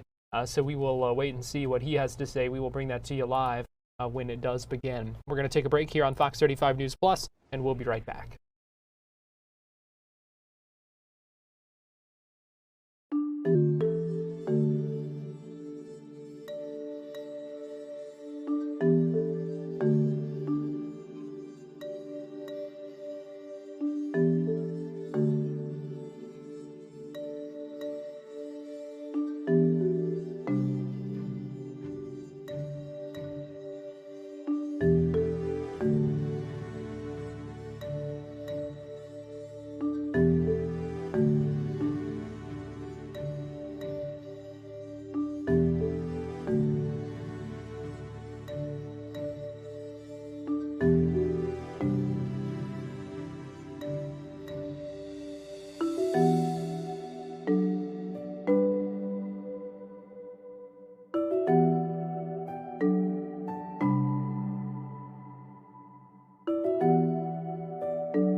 watching Fox 35 News Plus, streaming on Fox Local. Welcome back into Fox 35 News Plus. I want to give you a live look at the White House, where that is Hungarian Prime Minister Viktor Orban, who is speaking right now. He is at a bilateral lunch with President Donald Trump inside the White House, where they are set to meet and discuss a number of topics there. Right now, they're taking questions from reporters, so let's go ahead and listen in.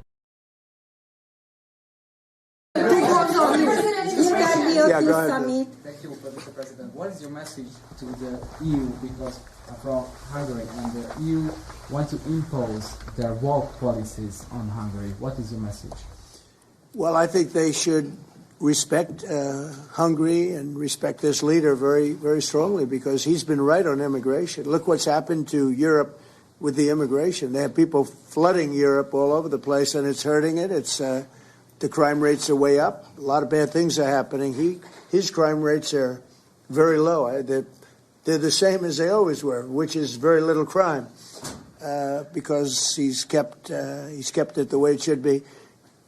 Europe, I mean, I don't want to go into individual countries. They're all friends of mine, everyone. As you know, in NATO, they voted to go from 2% to 5%, and you know that nobody thought that was possible. And we had just about almost, other than Spain, a unanimous vote. No, I think that I think they respect him a lot. They don't agree with him, but actually, inwardly, I think they probably do agree. What he was right on immigration. They were wrong. They are flooding Europe with people from all over the world, and Europe is becoming a different place. And I tell the leaders all the time, you better stop or you're not going to have Europe anymore. It's a very dangerous thing they're doing. May I have a reflection on that? So on migration issue, just for clarification, in Hungary, the number of illegal migration is like that, zero, because we have a crystal clear system. If somebody would like to come to Hungary, first he should ask for that. If he gives the permission, they can step in. Nobody can step on the territory of Hungary without having a permission from the Hungarian authorities. This is the regulation, simple, well working. What is the consequence of that? We are under sanctions, financial sanctions of European Union, because we don't let the illegal migrations to come to Hungary and to the European Union as well. So we have to pay, just to inform you, we have to pay every day €1 million as a punishment to the Brazilian budget, because we stopped the migrants. This is the absurd world we are living now in Europe. Mr. President, to both of you. Go ahead, please. Yes, thank go you ahead. so much. Thank you. I'd like to ask what do you think, what do you believe after this meeting? Can you have maybe, or the European Union will have another opinion about, just because of this penalty, another opinion about Hungary because of the immigration and because of this kind of politics, which is not that strictly as the European Union directs. What do you believe? Yeah, where are you from? I'm from Hungary. Okay. I do have that conversation with them, and I respect and like them. You know, they're all friends of mine. I think pretty much every single leader in Europe is a friend of mine. We get along really well. They've done everything I've asked them to do with NATO, etc. The only thing they continue to do is buy oil from Russia. That's not too good. But I told them they should respect this man. They can also learn from Viktor. Viktor has had a very hard stance on, more than anything else, immigration or even illegal immigration. He literally has accepted no one over the years.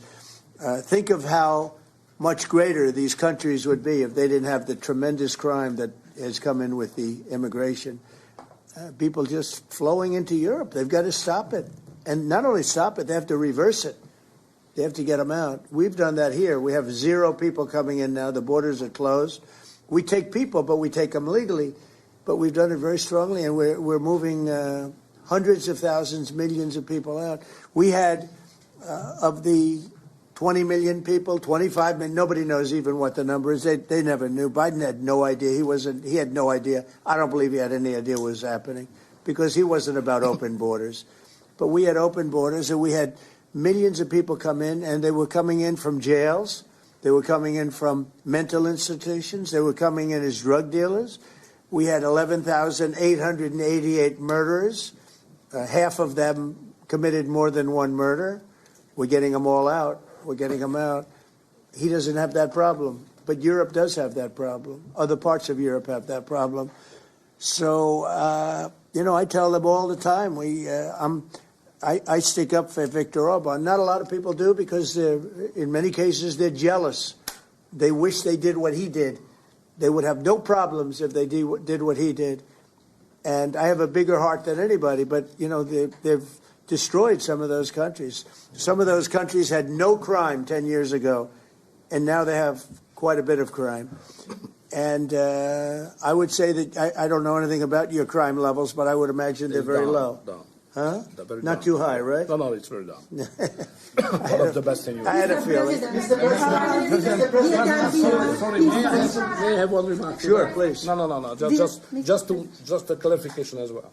I'm not here to ask help President Trump to manage my conflicts or our conflicts with the European Union.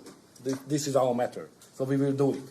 What we need is a golden age, to open a golden age of the United States-Hungary relationship. That's the biggest help we can get from the United States. And maybe Europe too. We can include Europe, but it's going to get more difficult. So inside the European Union, we will manage all of our affairs. To be the most possible humble guy, yeah? But I'm the longest-serving Prime Minister of Europe. I survived all the Prime Ministers who attacked us. And I'm sure we will survive next years as well. So we will manage our conflicts successfully. Mr. President, one question for you, Mr. President, one question for the Prime Minister. Speaking of Europe, last month you said that you would not withdraw U.S. troops from Europe, yet 2 weeks later the Pentagon decided to withdraw significant number of troops from Romania. So have you changed your mind, or the Pentagon ignored your assurance? No, they don't ignore anything that I say. What they do is we make changes. We move. It's the same number, total number, but we move people around. I happen to like the Romanian people. I think they're great people. And Pete, you may want to suggest something right there, please. Absolutely. No, nothing was uncoordinated with the White House. It's all part of the view that we have of Europe, and there will remain troops in Romania, but there's some change in how we rotate and how many we rotate. And the relationship with Romania is very good, right? It's very good, and we've coordinated all this with Secretary General Ruta, throughout UCOM, throughout our allies. Everyone was notified in advance. The relationship with Romania is very good. The relationship with Europe is very good. I disagree with what Europe is doing having to do with immigration, but I agree with them on many other subjects. We just signed the biggest trade deal ever made with Europe, $950 billion. We were able to do it because of tariffs. It was a deal that was good, very good, but we had a very unfair deal. We were treated very badly before I came into office, but we just signed. It's the single biggest trade deal ever signed. So we have a very good relationship with Europe. Yeah. What is the main dispute with the Russians which prevent the Budapest summit with Putin from the basic dispute is they just don't want to stop yet. And I think they will. I think it's taken a big toll on Russia, a big toll on both countries, obviously, but it's taken a big toll. They're losing 7,000 soldiers a week. That's a big toll. And between the two of them, divided, with Russia losing more soldiers, actually. But they're both losing a lot of people.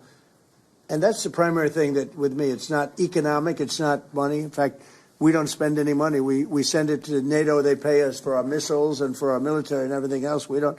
It's not a question of money. It was with Biden. He spent $350 billion. He got nothing for it.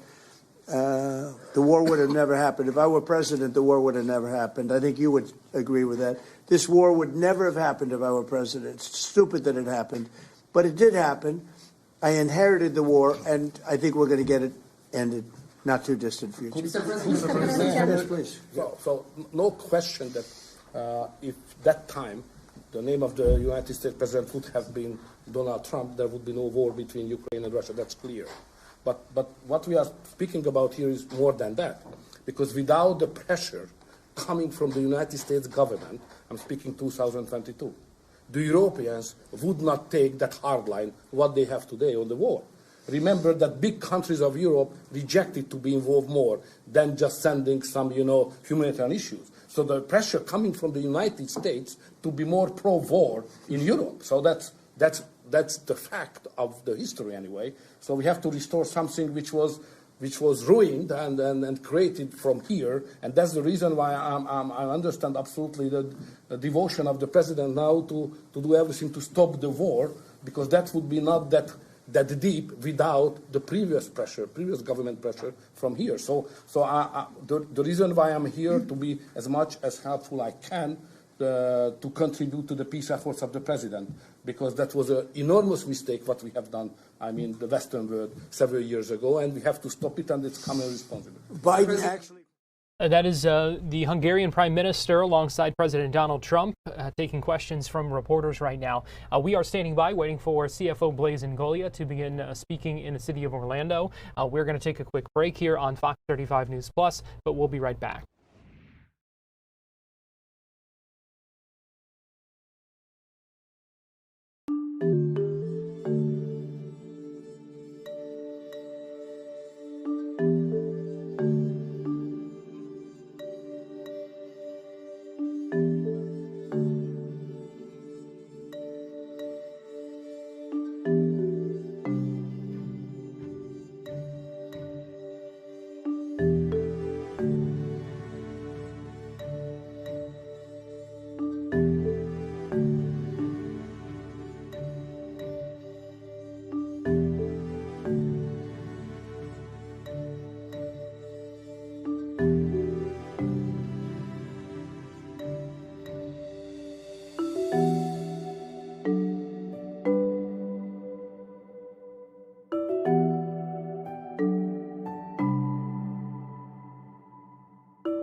You're watching Fox 35 News Plus, streaming on Fox Local. Welcome back into Fox 35 News Plus. I want to get you to this news conference in Orlando, where we are getting ready to hear from State CFO Blaise Ngolia. He's being introduced right now. He's expected to announce the results of one of his FAFO audits looking at local government spending.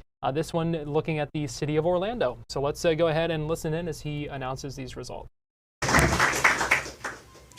Good morning or afternoon, everyone. How are you? My name is Blaise Ngolia. I'm the Chief Financial Officer, and today the Local Government Fiscal Accountability Tour continues. Over the last few months, we have exposed more than $1.5 billion, and that is billion with a B, in excessive and wasteful spending across just 9 local governments. $190 million in Orange County, $199 million in the city of Jacksonville, $278 million in Hillsborough County, $84 million in Alachua County, $189 million in Broward County, $48 million in Seminole County, $112 million in Manatee County, $94 million in the city of Miami, and a whopping $302 million in Miami-Dade County. Now, those eye-popping amounts are not a cumulative amount. That is not over 5 years. That is the wasteful, excessive spending in 1 year alone, last year. I will say it again, that $1.5 billion with a B is the amount of wasteful, excessive spending in just fiscal year 2024 to 2025. That $1.5 billion does not belong in the hands of government bureaucrats. That $1.5 billion belongs in the pockets of the taxpayers. Now, my message has been crystal clear from the beginning. Regardless of what the liberal media says, regardless of what the big government apologists say, it does not matter if you are a red county or a blue county.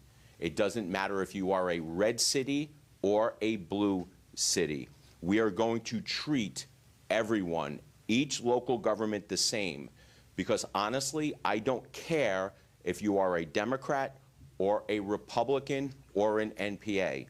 If you are a taxpayer, I'm going to be looking out for you and your tax dollars regardless of party affiliation. So even if the wasteful spending apologists won't acknowledge it, we are conducting a wasteful spending exercise, not a partisan exercise. I've said it before, and I will say it again. Taxpayers deserve to know that your CFO, that I am calling balls and strikes. Taxpayers deserve to know that this is a credible exercise, not a partisan exercise. I have been on the record saying that if a red county or city wastefully and excessively spends your hard-earned tax dollars, we're going to call them out. See Exhibit A, Manatee County, that so far has excessively and wastefully spent $112 million of your hard-earned tax money this year.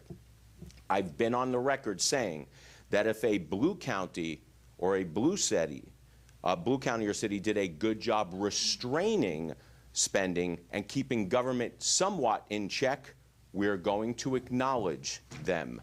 Our methodology is very simple. Government should never, ever grow faster than inflation and population. So what we did is we started off with a base budget year. That base budget year, the 2019-2020 budget year. And then what we did was indexed it forward, increasing it every year for inflation and population to find out what the local government's budget should reasonably be today, and then compare it to their actual budget, and then everything over that we are deeming excessive and wasteful spending. Local government apologists have been out in force, trying to persuade you, the taxpayer, using your tax dollars against you, that they are not spending recklessly. They absolutely are. They're trying to persuade you that our formula does not work. It does. Let's be clear. It's not that they don't like the formula. They just don't like the results. But you know what they're going to like less than the results? The results that we are going to unveil today here in the city of Orlando. The same formula and calculation that has yielded Orange County, that has yielded disastrous results, I might add, for Orange County, disastrous results for the city of Jacksonville, and disastrous results for Miami-Dade, has yielded that the city of Orlando actually is in much better shape when it comes to spending than those other big, bloated, wasteful budgets. Let me repeat that again. Anyone who wants to try to impugn what we're doing, we're proving today that this isn't a partisan exercise. So the media and everyone can get as hyperbolic as they want. They can complain, but the very same calculations yielded that the city of Orlando is doing much better than those other governments. Now let me be clear. This does not mean that they haven't wasted your hard-earned tax dollars here in the city of Orlando, because they absolutely have. And I think some of that has been well documented. And let me also be clear that just because a local government spends closer to an indexed formula of inflation and population budget increased for those amounts, doesn't mean that they don't have room to cut, because they absolutely 100% do. So what is the city of Orlando's wasteful and excessive spending number? $22,332,519. Now that's still a big number. That's a lot of waste. That's a lot of excess. But this number relative to what we are seeing in Broward County, in Miami-Dade, in the city of Jacksonville, and here in Orange County is a lot better than those. Now, this is still wasteful and excessive spending. This is still money that could be very easily, according to our calculations, be cut out of the budget and offer property tax relief. But this is the lowest amount that we have seen so far after reviewing 10 local governments on both a percentage basis and a raw dollar amount. This, though, is still wasteful and excessive spending, but nowhere near, say, what Orange County is spending. Our calculations show that the city of Orlando's budget, according to our calculations, should have grown a maximum, you might get that, it might be the media asking why am I doing this, a maximum of 32.68%. Orlando's actual budget grew by only 37%. Now, some of the ones that we have reviewed have been 100%. Some of them have been 60, some of them have been 70. But I think we've shown here that these numbers don't lie. Our formula is what it is. If it's yielding disaster results for those and halfway decent results for the city of Orlando, well, guess what? I think our calculations are pretty spot on. Now, this is a relatively sane amount of spending in an insane spending environment compared to other local governments. But when we are doing these high-level calculations, they have been the best metro area that we have seen so far. The general fund budget has increased by $191 million over 5 years, okay? Still a lot of money, but 22 million of that 109 million we are deeming that shouldn't have been spent at all. In fact, I can make a very good argument that it shouldn't have gone up $191 million. But the difference between those two, City of Orlando is only off 4.32%. Much better. Still overspending, but much better than those big bloated budgets of Orange County. They're over 4.32%. What does this mean? You can cut this out of the budget easy. You can offer property tax relief. So when they say that they can't cut, they're lying. They can. They just don't want to. And now I'm going to prove to you that even if you are relatively close to inflation and population, that government is still growing way too fast. Over the last 5 years, Orlando has grown about 24,000 people. Pretty modest over the last 5 years also. But just because you have new people moving in doesn't necessarily mean you take that extra revenue and use it as an excuse to grow government. You shouldn't. Because the taxpayers are funding the government. The taxpayers should have a seat at the table. And what we have seen time and time again from local governments is that taxpayers don't have a seat at the table. Why? Partially because they're working 2 jobs. They're taking care of their children. They're making sure that the kids are getting their homework done. How many times have you gone to a local budget workshop? Probably not many. Why? Because you're busy. And you have to rely on others to start relaying the information. That's what we're doing, is relaying this information. Over the last 5 years, the city of Orlando has increased their payroll by 245 administrative positions, not including fire, not including police. So you have to ask yourself, and this is my argument, and I think the numbers back it up, is that a government doesn't need to increase by inflation and population if you have good fiscal stewards watching the taxpayer dollar. Why do you have to add 245 administrative positions for 20-something thousand people? We don't do that in the public sector. I mean, in a private sector, excuse me, but they do that in the public sector. You know, it's amazing, if the private sector has increased demand, they become more productive. They automate, they renegotiate. The problem is that government renegotiates, but they renegotiate with you guys, the taxpayers, in the form of higher taxes. And it's a one-way negotiation. They get to set the millage rate, you have to pay for it. And if you don't, after 3 or 5 years, they can actually take your house if you don't pay your property taxes. It is a one-way negotiation with government. Now, for each, if you take those numbers and you do the math, for each person that moved into the city of Orlando, their budget grew by almost $8,000.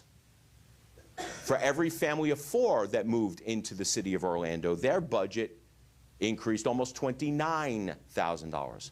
So understand what I'm saying.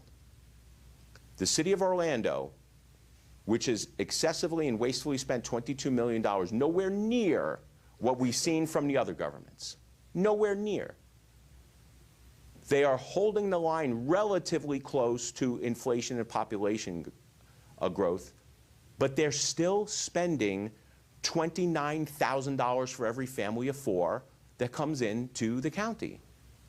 That just goes to show you that inflation and population is the ceiling of what they should be spending on. That's giving them grace. That's us giving them grace. I don't think the taxpayers should give them grace, because I'm going to tell you right now, if you actually hold it to be true that government should not grow that quickly, then those numbers explode. Orange County's $200 million is probably closer to $240 million. So just so everyone understands, that number is a ceiling. So even though they have kept their budget increase relatively in check, we believe and we know that there is still room to cut. The city of Orlando could reduce its millage rate by 0.40 mils, even with their spending relatively in check compared to the other large bloated budgets, and they can still provide all of the necessary services to their citizens. If they say they can't, they're not being truthful with you. They're using your government tax dollars to lobby against you, the taxpayers. So what does this mean in numbers? If you have a home that is tax assessed at $300,000, you'd still wind up with a $119 property tax break. And this is just the general fund portion of the budget. This doesn't include schools, which I believe are some of the most of the worst offenders when it comes to wasteful spending. It doesn't include other ad valorem taxes. Those are just the amount of money for the general fund budget. If you have a $400,000 property tax assessed value, you're going to save about $159 a year. At $500,000 property assessed value, you're going to save about $198 a year. Now, this is not anywhere near what you can save in some of these local governments because of their big bloated budgets, including Orange County, but it's still money. It's still real money, and that money belongs in the hands of the taxpayers and Florida's families. Remember, indexing these budgets for inflation and population should be the ceiling, not the goal. And here's the sad state of affairs. Local governments have seen an increase in property values, a corresponding increase in property taxes. They've seen all of this money flow into their coffers, and they hardly ever think about giving it back to the taxpayers. They don't think about the people that they are taking the money from. They just see all this money, extra money, they take it and they spend it. Over the last few months, local governments have been refuting our numbers, saying that they can't cut their big bloated budgets. I think that we're proving that we can. I think the taxpayers want them to. They're saying our calculations are unreasonable and won't work in the real world.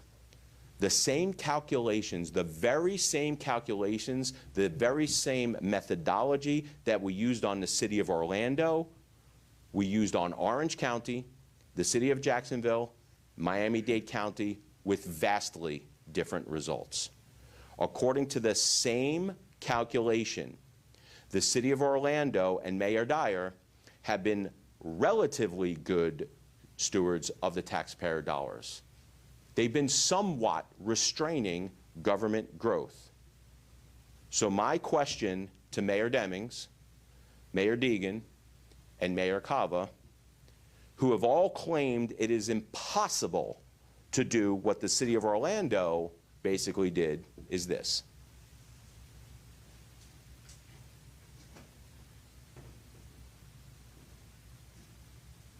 What's your excuse now? They've been on TV, they've been on the airwaves, they've been on radio. They've had their big government apologists writing the Sunday editorial saying that they can't possibly keep government in growth at the check of inflation and population. If the city of Orlando could somewhat do it, still excessively wastefully spending, what's your excuse? The bottom line is that they do not have an excuse. They're growing government, they're gouging the taxpayers, they're spending frivolously, wastefully, and excessively, and then coming back to the taxpayers for more, more, and more. It is time for the citizens of this great state to stand up and say, we want to be taxed no more on property taxes. This is about time that we draw the line and we say that the growth in local government is far exceeding our ability to pay. And some of these people are running for election or re-election saying that housing affordability is a big issue for them. They want to make everything in Florida more affordable, but the governments that they grow is making government less and less affordable for them year after year. They say they want to bring more affordable housing, but when we show them the path so that they can go and make housing more affordable for property owners in the state of Florida, and we tell them that you can do that by reducing your budget and cutting property taxes, they're not interested. Do they really care about you? Do they really care about your families? Or they care more about building the fiefdom that they've grown over the last 5 years? I think we all know the answer to that. Government spending is rising not because of essential services. It is rising because of excessive and wasteful spending by career politicians and bureaucrats who think you are an endless ATM. I started these audits, I started these spending calculations because I wanted to show the voters just how out of control local governments have become over the last 5 years. And I will continue to do that. I will continue to be an advocate for taxpayers, not for government. As a staunch fiscal conservative, I can promise you that it does not bring me great joy to announce any excessive, wasteful spending. Heck, I would have hoped that we would have never had to go through this exercise after the mid-2000s, but here we are again, 20 years later, because government hasn't been constitutionally constrained in their spending. I think government should be constitutionally constrained. And it doesn't matter if you have an R next to your name or a D next to your name. Spending wastefully and excessively knows no party affiliation. And my office will continue to work to expose these numbers in hopes that we get some real property tax relief on the November 26th ballot. At this point, CFO Blaise Ngoglia continuing to speak now. We're going to take a quick break here on Fox 35 News Plus, but we will be right back after this. So keep it here on Fox Local and on YouTube.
You're watching Fox 35 News Plus, streaming on Fox Local.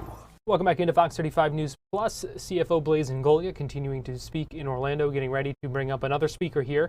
Let's go ahead and listen back in as he talks about what he believes to be wasteful and excessive spending in Orlando. That number he gave, $22 million in the budget for the city of Orlando. Yet he said that is the lowest amount they've seen so far, percentage-wise and dollar amount. So let's go ahead and listen back in. About is fire and police. If that's the first thing that they should be thinking about, they should be cutting out the pet projects.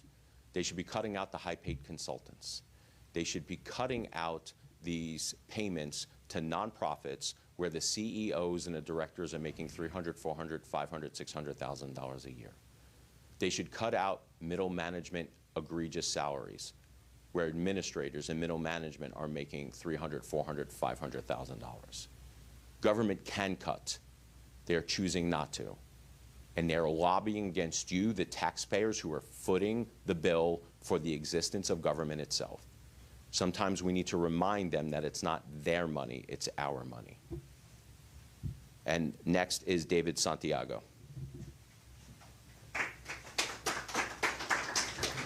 Thank you, Blaise. And I'm sitting here and reflecting back when I moved here 35 years ago from New York also. And one of the things we prided ourselves of coming here, my wife and I, and raising a family, because it was affordable. Many of us can relate to that. And year over year over year, and most egregiously over the past 10 years, that affordability has kind of gone out the window. And the main driver, as you said, Mr. CFO, is taxes. As a local government person myself, you can see clearly how I'm glad you pointed out that the correlation to population growth and the spending that government continues to do is just way out of whack. And that attention that you're bringing to it is important. And I also sit here, Mr. Blaise, and I call him Blaise. He's a personal friend of mine, too, so I don't want to disrespect him, Mr. CFO. But I'm proud of the leadership and the boldness that you've been taking, our governor's taking, going around our state and raising awareness. People, this is extremely important. For too often, most of our leadership has been quiet, and this has just been happening silently behind the scenes. We see the little increase on our bills, a little bit more each time on our bills. And now it's ballooned to the point that I don't know if we can call Florida affordable. So the efforts that our leadership is doing is extremely important. We must embrace it. Call out the lies and show the numbers for everyone to see how local government has just gotten out of control. The other point, Mr. Chairman, too, he was one of my chairmen, so I'm reflecting back to those days. But I'm glad that you've pointed out that this is not a partisan effort. Any government, regardless if you're red or blue, should be called out for their egregious spending. So thank you for pointing that out. I think it shows that your leadership is mainly for the millions of Floridians and making this place a better, more affordable place to do. So thank you very much. Keep up the good work, and I'm here for you, and Floridians should unite behind this effort. Thank you. Thank you, sir. Appreciate you. Thank you. Two more points. One is for the press in the back, and then one is for everyone else, so we can put all of this in context and show you why that this is such a big issue. So my questions to the press in the back is, I know you guys are going to do your job. I know you're going to go and you're going to ask your local elected officials. Well, we were at CFO Ngolia's spending calculation, and he came out with a certain number. What do you say about that? And your local elected officials, I'm going to predict what they're going to say. Well, our budget has grown. There's unfunded mandates from the state. We have to hire fire. We have to hire police. Our costs have gone up. This whole exercise of taking a base budget from 2019-2020, which was pre-COVID, it was almost pre-COVID, it's like 3 months of COVID in there, which was the last time budgets were somewhat sane, as if government budgets are ever sane. And then moving it forward and indexing for inflation and population, we've already accounted for the extra fire. We've already accounted for the extra police. We've already accounted for the negotiations with their unions for increased costs for them, pay raises for them. We've already accounted for the increased cost of everyday goods because of inflation. So my question to the media and my ask to you guys is that when you go interview them, because I just told you what their response is going to be, Well, CFO Angolia says he's already indexed for that. So $191 million of increased spending per year from 5 years ago to today. So if you take away $22 million on that, you're around $170 million. So that means the budget, we are saying that the budget should have gone up no more than $170 million. That's a lot of money that they spent on increased fire, increased police, raises, increased costs. So when they ask you that question, I would really love if you asked them the follow-up question, well, CFO Angolia said he already indexed for that. And wait for their answer. It'll be some gobbledygook government speak that some consultant written for them. Because you know what? At the end of the day, they do not have an answer for it. They've taken your money and spent it because they think that they own your dollars, not you own your dollars. And the last thing before I take some questions for the media is this. I want everyone to understand where we were and how we got here and why property taxes are such a big issue again here 20 years later, and it is going to be one of the biggest issues in the 2026 election, is this. When the original homestead exemption went on the books, the $25,000, the average home in the state of Florida, the median price was $75,000, which meant the idea of the homestead exemption was to shield the first third of your home from property taxation, the first 33%. That was the idea. So what happened in the mid-2000s? Wall Street went crazy. Homes were being sold left and right. Property values kicked up. Property taxes skyrocketed. Local governments took all that extra money, expanded it, and then Speaker of the House Marco Rubio over property taxes, traveling the state looking for property tax reform. So what did we get? We got what we currently have right now. Your first $25,000 of your home is exempt. Your next $25,000 is taxed. The next $25,000 over that is exempt with an exemption for the school board. Blended all together, it's in between $39,000 and $40,000.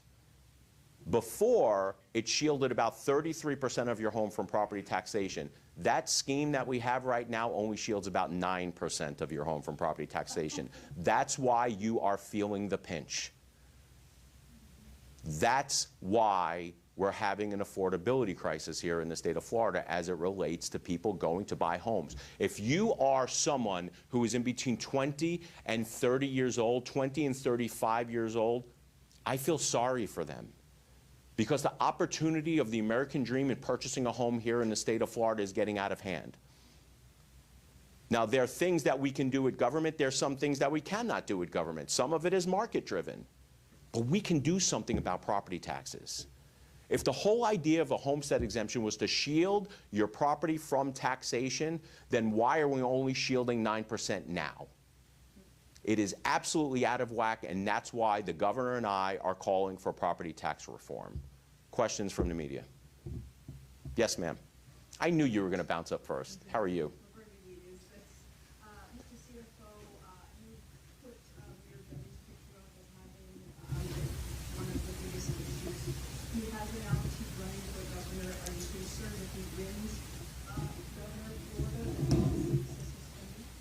I think taxpayers should be concerned look, anyone who has a history of wastefully and excessively spending and not minding the taxpayers, we should all be concerned about that.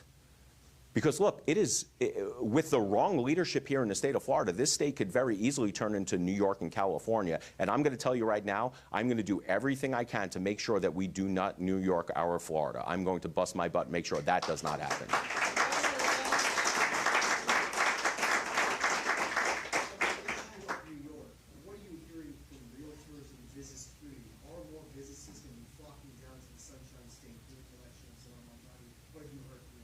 I don't know, but I do know this. I do not like the fact that we have some people inviting anyone and anyone to move from New York to the great state of Florida. I do not want to import our ideological opposition. So if you want to move to the great state of Florida, that's fine. Just leave your ideologically left bent at the border. If you want to come here,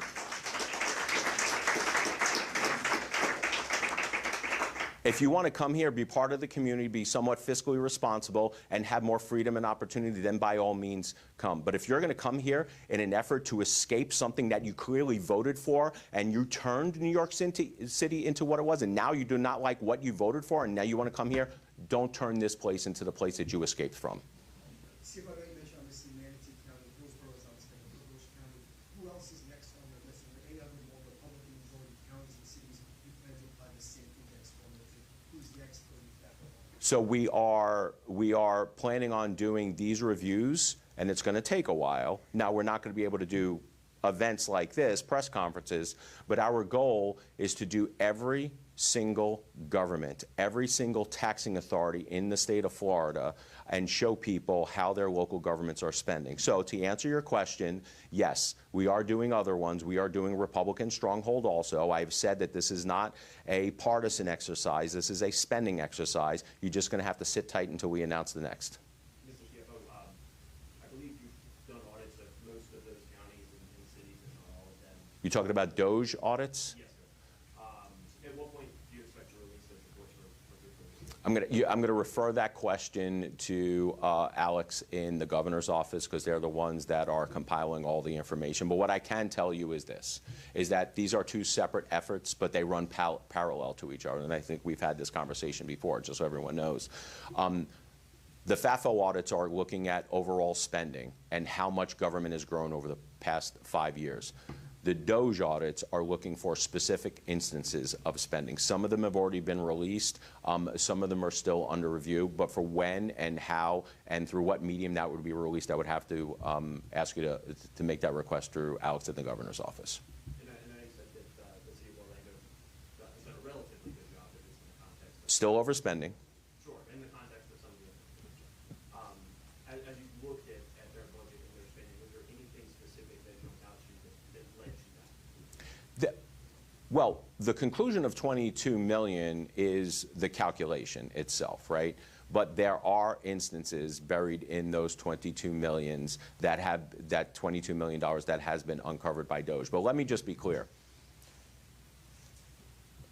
If the city of Orlando would have hit the number on the dot, where their spending equaled the increase of inflation and population, inside their budget, there would still be wasteful spending, things that I do not think the taxpayers would agree on. So that's why I've said before, and I said it today, that just because you hit that number and that's a ceiling doesn't necessarily mean that you're not going to find wasteful spending within those numbers, because you will. But those numbers will be released with the DOJ audit. So just to be clear, you said that the DOJ audit did identify some specific things in Orlando. Do you recall what those were? Just off of the top of my head, the poet laureate thing, that's whatever. I know that was one of them, but I'm sure. I mean, the governor came out with a graphic that had some of it, but not all of it. But also, to be clear, the DOJ audit is not necessarily looking just at the general fund budget, that portion of the budget that deals with your property taxes. They are looking at the whole budget, right? So some of the things that we have found is that local governments are spending more per mile of sidewalk than, say, what DOT is. Now, that's not general fund because you're not taxed on that. That is another calculation. But those are some of the things that they were saying. So what the DOJ audits are looking for is wasteful spending within the context of the whole budget, not necessarily the general fund budget. Does that make sense? Yeah, it does. Okay. I do have another question. So you brought up that you can't do these conferences every time. Obviously, you are looking for it because we get to ask these questions. But are these privately funded, or are they funded by the state of Florida? No, these are done by my office. These are, it's no additional cost right now. This is part of our charge and what we get funded for by the state within the confines of our budget right now.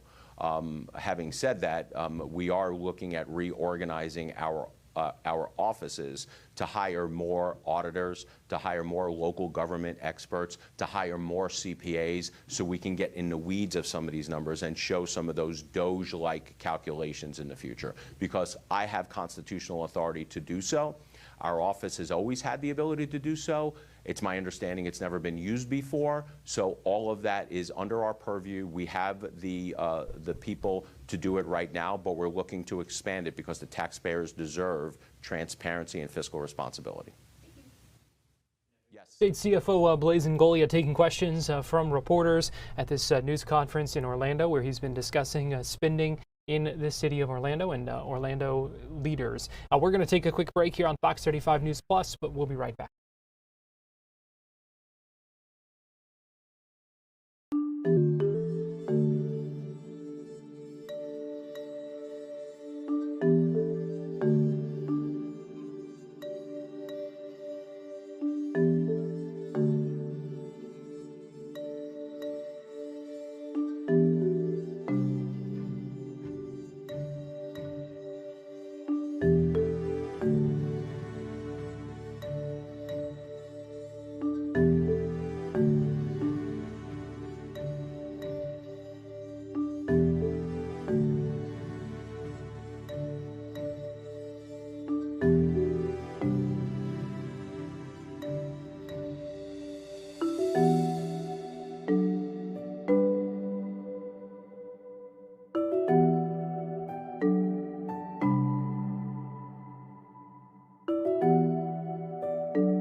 You're watching Fox 35 News Plus, streaming on Fox Local.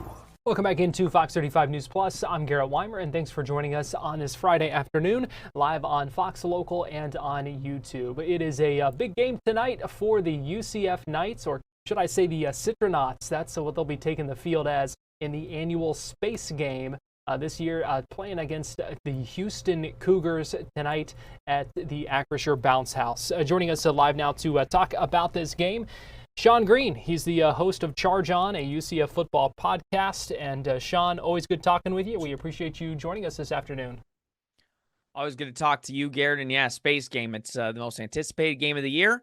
I hope UCF I wish UCF was much better, but fun night nonetheless. Now, UCF still hasn't lost one of these. Is tonight the first one they lose in the Space Game? I picked them to lose, so I mean, I hope I'm not right, but there's a high likelihood that they do lose this game. But at the end of the day, Houston is a flawed team. They lost to West Virginia last week after being ranked. So this is a game that UCF can win, by all means. But it might be a little bit more challenging than in years past for the Space Game. UCF is 4-4 right now. They are 1-4 in the Big 12. They are coming off just a bad loss against Baylor, 30-3, the final score in that one. So what do the Knights need to do to get back on track, Sean? Yeah, they need to play like they normally do at home. That's the positive, is that they're playing at home this week, because as we've known, when they go on the road, they are a completely different football team. And listen, teams struggle on the road. There's no question about that.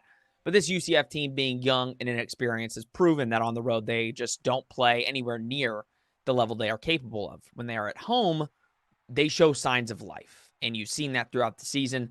That's why you give them a chance tonight. Listen, like I said, Houston is flawed, and UCF is flawed, but at home they play a lot cleaner football. So it's going to be really a question, and this is a win-or-go-home scenario. If UCF does not win this game, there's really no likelihood they're going to go to a bowl game. So if they lose tonight, their season's basically going to be done, even though they have 3 games left. Well, Houston, only a 1.5-point favorite in this one. Yeah, I mean, I think that is very telling because of last week, losing at home to West Virginia, a team that UCF absolutely blew the doors off of, a team that is on their 4th quarterback. I think it was one of those things where Houston got ranked 22nd in the country, and they were maybe looking ahead, thinking, oh, we could potentially make it to a Big 12 title. Well, that's looking a lot less likely now after that loss to West Virginia. So the fear for UCF fans should be that Houston gets a bounce-back game. So that's kind of what you're hoping doesn't happen, but you're hoping some Space Game magic kind of propels the Knights in this one. Let's talk about that Space Game magic. The Knights are 8-0 in these Space Games. What do you think is special about these matchups when it comes to the annual Space Game? Yeah, I think it's just extra juice. I mean, I really do. I think now it's 8 years in. I think getting those specialty uniforms, putting them on, it almost gives the team a different vibe. I mean, the win against Oklahoma State a couple years ago, they were 17th in the country. I thought that was going to be the first loss for this team. And what do you know? They came out, got a win last year. UCF was not good. And then Arizona comes in, and again, UCF blows the doors off. Like I said, I'm not confident tonight, but again, the Space Game magic for some reason finds a way. So we'll see, but this might be the end of this long, strenuous streak. If the Knights don't end up winning this one, and you said it effectively kind of ends their season, their chance at at a bowl, then how do you evaluate this first season again for Scott Frost? Listen, at the end of the day, if you can get to 5 wins, even though that would be a disappointment, the goal has been, at least for me and for many, get to a bowl game, right? But if you can get to 5 wins, that's more than last year by 1 game. And I think that kind of still sets you up for a good first year. This is year 0 for Scott Frost, in our opinion. They had to really change the entire roster. So it's hard to really judge. You can base and say, listen, they've got to get better on the road. They've got to really hunker down and recruit better heading into next season. But yeah, if they do lose tonight, you've got a road game against Texas Tech, which right now is number 8 team in the country. And you've got the final game on the road against BYU, who is the number 7 team in the country as of right now.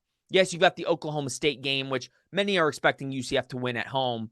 So right now you've got UCF at 5 wins. So what does that tell you? It tells you tonight is the game. If UCF loses tonight, more likely than not, they will not be making a bowl game. And you just hope they can beat Oklahoma State to win one more game than last year, which still isn't great.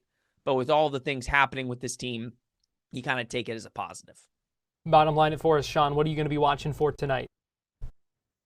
I'm going to be watching for if the Space Game magic continues and if UCF plays like they usually do at home. If they play like they do at home, I think they've got a good chance. But if they don't, the Space Game magic might end tonight. All right, Sean Green, host of Charge On, a UCF football podcast, keeping it real with us this afternoon here on Fox 35 News Plus. We appreciate your time, Sean. Always good talking with you. You as well, Garrett. Thanks so much. We're going to take a break, and we'll be right back.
watching Fox 35 News Plus, streaming on Fox Local. Welcome back into Fox 35 News Plus. Give you a live look at the airports across America. You see Los Angeles, Nashville, St. Louis, and Seattle. The first day where we are seeing a reduction in flights because of the ongoing air traffic controller shortage and those federal workers working without pay as the government shutdown drags on now for a 38th day. Transportation Secretary Sean Duffy spoke earlier at Ronald Reagan National Airport talking about the impact of this. And he also called for senators to stay in D.C. until they come to a deal to end the shutdown. This was what he had to say earlier today. By DCA here and talk to passengers who have been impacted by the shutdown, by the decisions that we've made today to start the decrease in capacity. Starting today at 4%, we're going to get up to 10%. Many of you have reported on that. But I want to hear about the passenger experience. What can we do better? And get their feedback. I think that's always important to hear from the experience of the American traveling public. Now, this morning I talked about why is this happening? And I've had a lot of questions about the data. And I necessarily didn't want to give the data because some people might say, well, you're at 10%, it should be at 15%. Others might say it should be at 5%. It is not a science, it is an art that we're trying to deploy to keep people safe in the airspace. And we're trying to be, we're trying to prevent the pressure that we now see building in the system. There's a very easy solution. Let's open the government up. Let's pay our controllers and reduce the pressure. That's not happening. The Senate actually is going home this weekend. As many people here can't get home, the Senate goes home. They should be here every day, every weekend, every week trying to find a deal so we can open the government back up. Mr. Secretary. I want to talk to you about the data. So first, some have asked what's happened in the airspace. So a few points that we look at that are sending us in the wrong direction. Right? So number one, loss of separation in the airspace. So that's the minimum distance we keep between aircraft to keep them safe. We've seen breaches, more breaches in regard to that loss of separation. We see more incursions on tarmacs throughout the country. That's Transportation Secretary Sean Duffy speaking earlier today. I want to get you live right now back to Orlando. This is Anna Escamani, a state representative and a candidate for Orlando mayor, responding to what we just heard from the CFO talking about spending there. Let's listen in here. More money for this tour, and so I definitely want to see for myself just what are these expenses that he's using to then talk about other expenses, and so that's very important to me. But of course, as a resident of Orlando and someone who serves the city of Orlando in the state legislature, I wanted to understand what the concerns are, what the reports are, and having the opportunity to do that was very important to me. What are the conversations like between you, your caucus, Florida caucus, of trying to get some property tax relief? Yeah. Is there some feasible solution beyond completely wiping them out that can give homeowners here in Orlando and Orange County small? Yeah. Absolutely. I mean, let's be clear. The costs are high everywhere in this state and everywhere around this country. We have everyday families who cannot afford their groceries. They can't afford their property insurance, their car insurance. Utilities have gone up. You know, I'm 35 years old. I live with my twin sisters, so we can make ends meet. Like, the reality is that the costs are high for everyone, and I think that's a very nonpartisan issue. When you think about paying your rent on time, nobody's asking for your party affiliation. And so there's alignment on that. And when we talk about property taxes, some of the biggest inequities are actually for first-time homeowners. When you buy a home for the first time, especially in some of our historic neighborhoods, even if your home is smaller than your peers, you're paying more in property taxes. And that's due to the fact that though the millage rate has stayed very constant over the years, property values are out of control. And this has led to inequities everywhere. And so I think it is important for us to provide solutions to the electorate. However, you even heard today some of the essential responsibilities. Anna Escamani responding to CFO Blaise Ngolia's claims about spending in Orlando. We have to take a break here on Fox 35 News Plus. We'll be back at the top of the hour with Florida Live and welcome in our TV audience. So keep it right here.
Florida Live starts now.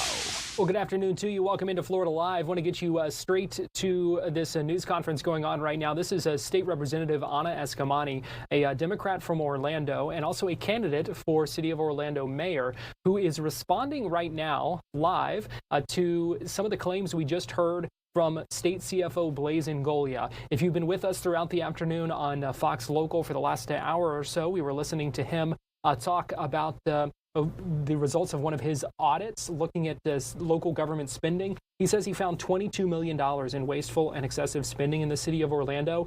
But he said that's actually the lowest amount they've seen so far, percentage-wise and dollar amount-wise. But we are now hearing from Representative Eskamani. Let's go ahead and listen in for a minute as she responds to the CFO's claims and also talks about property taxes. She is a state representative and was on the committee kind of looking at that as well. So let's go ahead and listen in.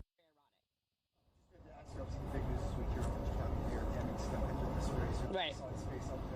Are you ready to give him support? He's leading the mayor, and I know he's talked a lot about this restoring that collaboration between the state and Yeah, no, I mean, that's a great question. I'm expecting more and more attacks from the DeSantis administration towards Mayor Demings because now it's become much more political than operational. But when it comes to Orange County and our county commissioners, I work with them hand in hand to address the issues that our communities are facing, and I will continue to do that. I've not made any formal endorsements in the race, but obviously look forward to seeing these candidates on the campaign trail and having a more one-on-one conversation with Mayor Demings about it. Do you envision there'll be more than just Mr. Jolly and Mayor Demings? Imagine we see Mayor Demings. Potentially. I mean, we still have time, but I do think that any Democrat running statewide right now, it's a very hard race to run. So I think that's why you're not seeing a lot of folks jump into it. And I think Mayor Demings offers a really strong candidate. State Representative Eskamani now being asked about the 2026 governor's race. By the way, welcome into Florida Live. Garrett Wymer here. We appreciate you joining us on this Friday afternoon live on Fox Local, YouTube, and on Fox 35 TV. I want to shift gears a little bit here and talk about a crazy, wild situation that we saw yesterday in Brevard County, where a plane made an emergency landing on the 407. Fox 35's Esther Bauer was out at that scene yesterday. And Esther, you also had the chance today to speak with this pilot. What a wild situation there, Esther. Wild situation. And let me tell you his name. So his name is Ronald Luck. This is the pilot. And obviously his luck has not run out. So just an amazing story. He's been flying for 50 years. And get this, he's like, this was nothing. My plane's been on fire before. I just knew yesterday something was really wrong. So he took off from the Space Coast Regional Airport in Titusville, and he was trying to fly to Lakeland. He said at about 3,500 feet, he realized his oil pressure was dropping, and it was dropping fast. So he's looking around, okay, can I get back to the airport where I just took off from, or can I not? What am I going to do? So he just saw swampland around him, and he really did not want to land in a swamp. We talk about gators and all the stuff that's in swamps. So he's like, I don't want to land there. So he saw the 407, and he just said this was a beacon. So he turned that highway into a landing strip and was able to just cruise his way down. Really just an amazing, smooth landing, because we're looking at that plane being taken off on that flatbed truck. It really wasn't damaged at all. No cars were damaged. Even no trees were damaged. He landed right there on the side of the road. So just an incredible story. And get this, the pilot's actually flying this afternoon. He's in an air show tomorrow, so he's not fazed. He's not scared. I wanted to know, like, how did he handle this crisis? How did he stay calm? And he said he really takes a lot of his inspiration from Top Gun, and that when you're in this kind of emergency, you don't think, you just do. And so that's what he did. He loves to fly. He, like I said, my plane's been on fire. So he's been through it a lot, been flying for 50 years. So he just was happy. He wants to thank the first responders, obviously, that responded to the scene. They said they just treated him so well. And then this plane did eventually make it back to the airport. So they're obviously trying to dig deeper into what went wrong. But this was a crazy sight to see on Thursday, but now even a cooler sight to know how it happened and hear the pilot who made it happen. And he's right back in the cockpit today. That's pretty amazing. All right. He is not phased. He'll be back in the sky probably right now. All right. Fox 35's Esther Bauer, we appreciate you joining us and look forward to seeing more of your conversation with that pilot coming up on Fox 35 News at 5. Sounds good. It is also a big day for the Fox 35 Care Force, which is out at Walmart in Orlando. And many of you have been out there with us as well, helping with our Fox 35 feedathon going on until 6 o'clock this evening. You can join us at the Walmart on East Colonial, not far from UCF. Fox 35 Storm Team meteorologist TJ Springer has been out there all day and joins us live now here on Florida Live. TJ, I know when we checked in with you, I guess a little after 11 o'clock, things were going great. How are things at this point?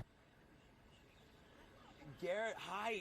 Really the vibes have not changed, which is great. We've seen cars coming by, dropping off boxes and bags of donations, and that's been the most heartwarming thing.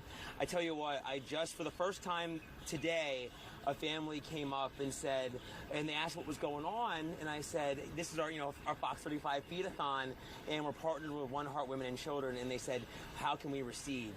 We're really having a tough time, and I brought them right down to Stephanie Bowman, the founder of One Heart for Women and Children, and they're getting taken care of right now. So it's been just a full circle moment, because there is need in this community, and it doesn't take much. One small act of kindness, one can of peas, one bag of rice, it can go and feed a family more than maybe we think of on a daily basis. So it's been great so far. Yeah, and TJ, just kind of walk us through how people can get involved and help out, because we know, like you said, you just talked to someone in need. We know there's a lot of people struggling right now for one reason or the other. But on top of that, we got SNAP benefits that are kind of in limbo, and a lot of people working without paychecks. Yeah, for sure. And usually it's tough this time of the year, but when you add that in, it's just a layer of extra hardship. But you're right. So as you mentioned, they can come down to the Walmart here on East Colonial, and we have these lovely Fox 35 feedathon shopping lists. So you can see anything from beans to veggies to soup. Walmart gift cards. We've seen a lot of those come in, which is amazing. But we're thinking non-perishable items. But also, if you're coming out, think your entire family. And yes, we're talking about our furry friends, our pets. So cats, dogs, that food, it is not cheap. So that goes a long way. Diapers, baby food. You're thinking of entire families. So not just the quote-unquote normal things, the canned goods. Those are amazing, but we're thinking of things that you can use day in and day out, toiletries, things of that nature as well. Let's come down this way, because you can kind of see we have a whole setup here, not just the Fox 35 Care Force, but we also have Elevation Church volunteering. We have a big team from One Heart for Women and Children, and these bins have continued to get filled. If you were watching this earlier, the truck didn't have much in it, but now you can see a ton of containers now filled, and all of these also getting filled up as well. Here is the heart of One Heart for Women and Children, Stephanie Bowman. Steph, look at the truck. Hi. I'm so excited. Do you want to give us a little update of where we are right now? How are things looking so far? It is absolutely amazing. We have over 650 non-perishable items that have come in. The day's not done yet. We have almost $2,000 that's come in financially online, and along with that, every single dollar will be matched.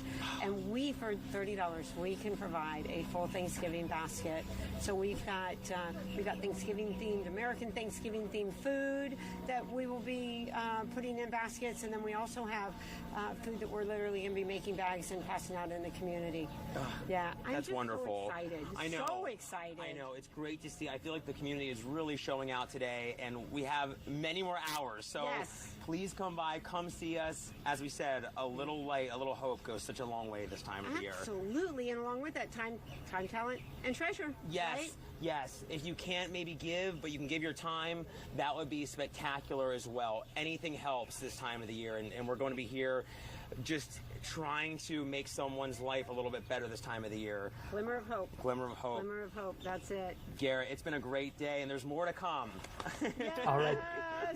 Fox 35 Storm Team meteorologist TJ Springer, we appreciate you joining us out there. And again, we appreciate everyone who is pitching in and helping, because we know there are so many of our own neighbors in need right now. You can join in, help out. We'll be out there till 6 o'clock this evening. We're going to take a break here on Florida Live, and we'll be right back.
Welcome back into Florida Live. Here's a live look at downtown Orlando and Lake Eola on this Friday afternoon. We are getting ready for a busy weekend around town. There are a lot of things that are going on this weekend, including at Tinker Field outside Camping World Stadium. EDC is already underway, that electronic music festival going on this weekend. I believe the first thing started at 1 o'clock. They're already about an hour in there, and you can see folks milling about there. This is outside one of the main stages, Kinetic Field stage there at the Tinker Field in Orlando. Fox 35 Storm Team meteorologist Laurel Blanchard joins me now with our Florida Live forecast. And Laurel, things going to be looking good for not just EDC, but all these other events that are going on around town this weekend, because it's a busy weekend. I feel like I can fill a book with how many activities that we have, because it's just so many. EDC, Ocala Food and Wine Festival. There's a Magic game tonight. There's a Pride game tonight.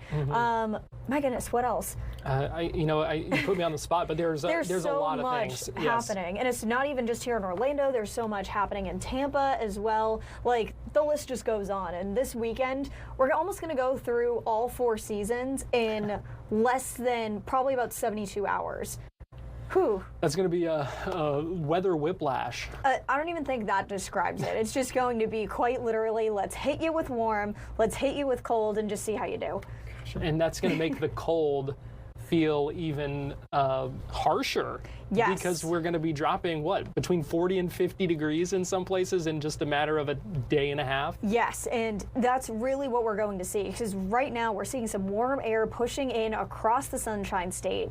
This is what's going to warm our temperatures up into the upper 80s this weekend, so it's going to almost feel like a little bit of a taste of summer. And then it's going to just crash down because Tuesday morning, that cool air is really going to sink in, and we are definitely going to be seeing maybe even a little bit of frosty conditions, especially in northern Florida. Gosh, so we are, like you said, experiencing all the seasons in just a matter of days. All the seasons for sure, and something that I definitely want to note for sure. So the front that's going to be moving in, probably going to be impacting us between Sunday and Monday, and with that we could be seeing a couple of stronger storms, especially overnight Sunday into Monday. So nothing crazy severe is what we're seeing right now, but we could be seeing a storm or two on the stronger side as that front pushes through. Once those clouds are out of here, it is quite literally open season for those temperatures just to drop. All right, we will keep all that in mind. We will get out the scarves and gloves this weekend because it sounds like we're going to need them on Tuesday. I know. I feel like I already just need to dig through my closet and like in the very back just to find all like my heavier sweaters, because you'll need it for probably about 36 hours or so, and then you can put it all away because then we're slowly going to start to warm back up. Okay, that is good news at least.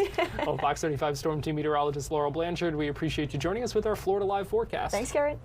Let me give you a live look right now at some of these airports across America. This is Los Angeles, Seattle, Nashville, and St. Louis. We know today is when the FAA's plan to cut back on air traffic has gone into effect. We're at 4% today. It's going to slowly work its way up till it's about a 10% cut at these airports, and but we're already seeing some impacts in a number of places across the country. That includes Orlando International Airport, Miami, that includes Tampa as well. Let me show you the flight-aware misery map that is available online, flightaware.com/misery map, and you can see this is showing some of those delays.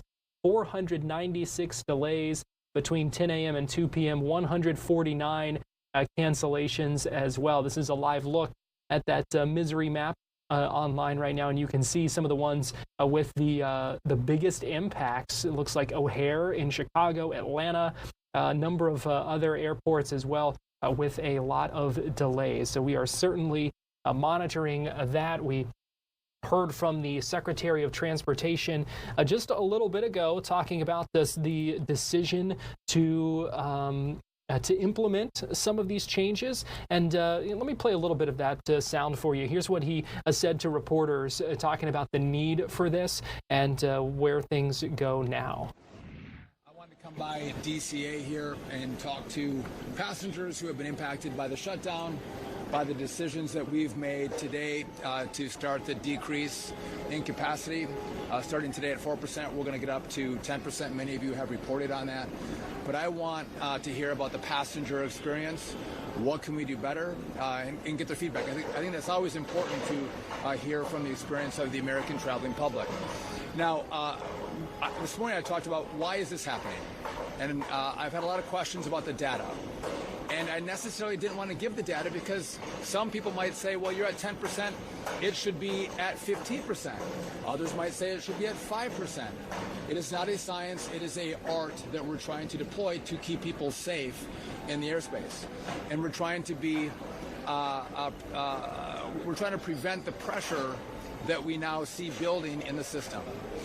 There's a very easy solution. Let's open the government up. Let's pay our controllers and reduce the pressure. That's not happening. The Senate actually is going home this weekend.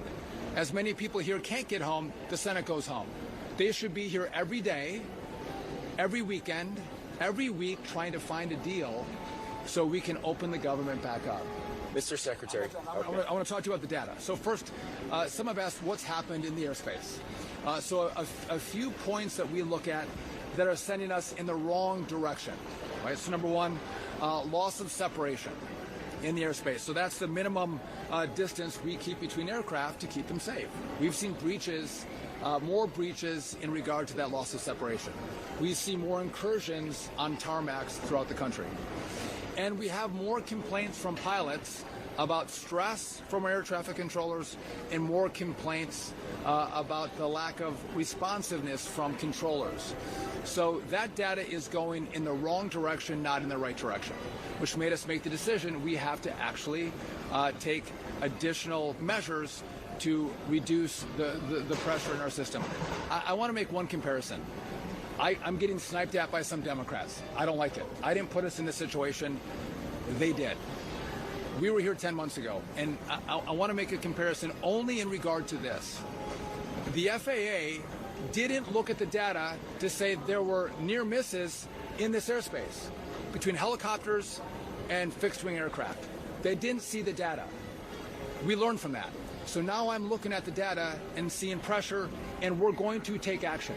The safety team at the Transportation Secretary Sean Duffy speaking earlier today at DCA, that's Ronald Reagan National Airport in Washington, D.C., and talking about some of the reasons for this cutback as pressure mounts on these understaffed air traffic controllers at the airports across the country. They are still working without pay as federal employees, day 38 of the government shutdown. We're going to take a break here on Florida Live, and we'll be right back.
We're ready when they're ready.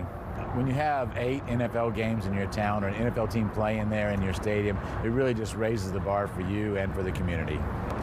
Obviously, you get huge economic impact, not only from the Jacksonville fans coming down, but from fans coming around to watch the teams they play. You know, a lot of times there's visiting fans come, so it'll be exciting to have the Jaguars here if that is the way it's going to be.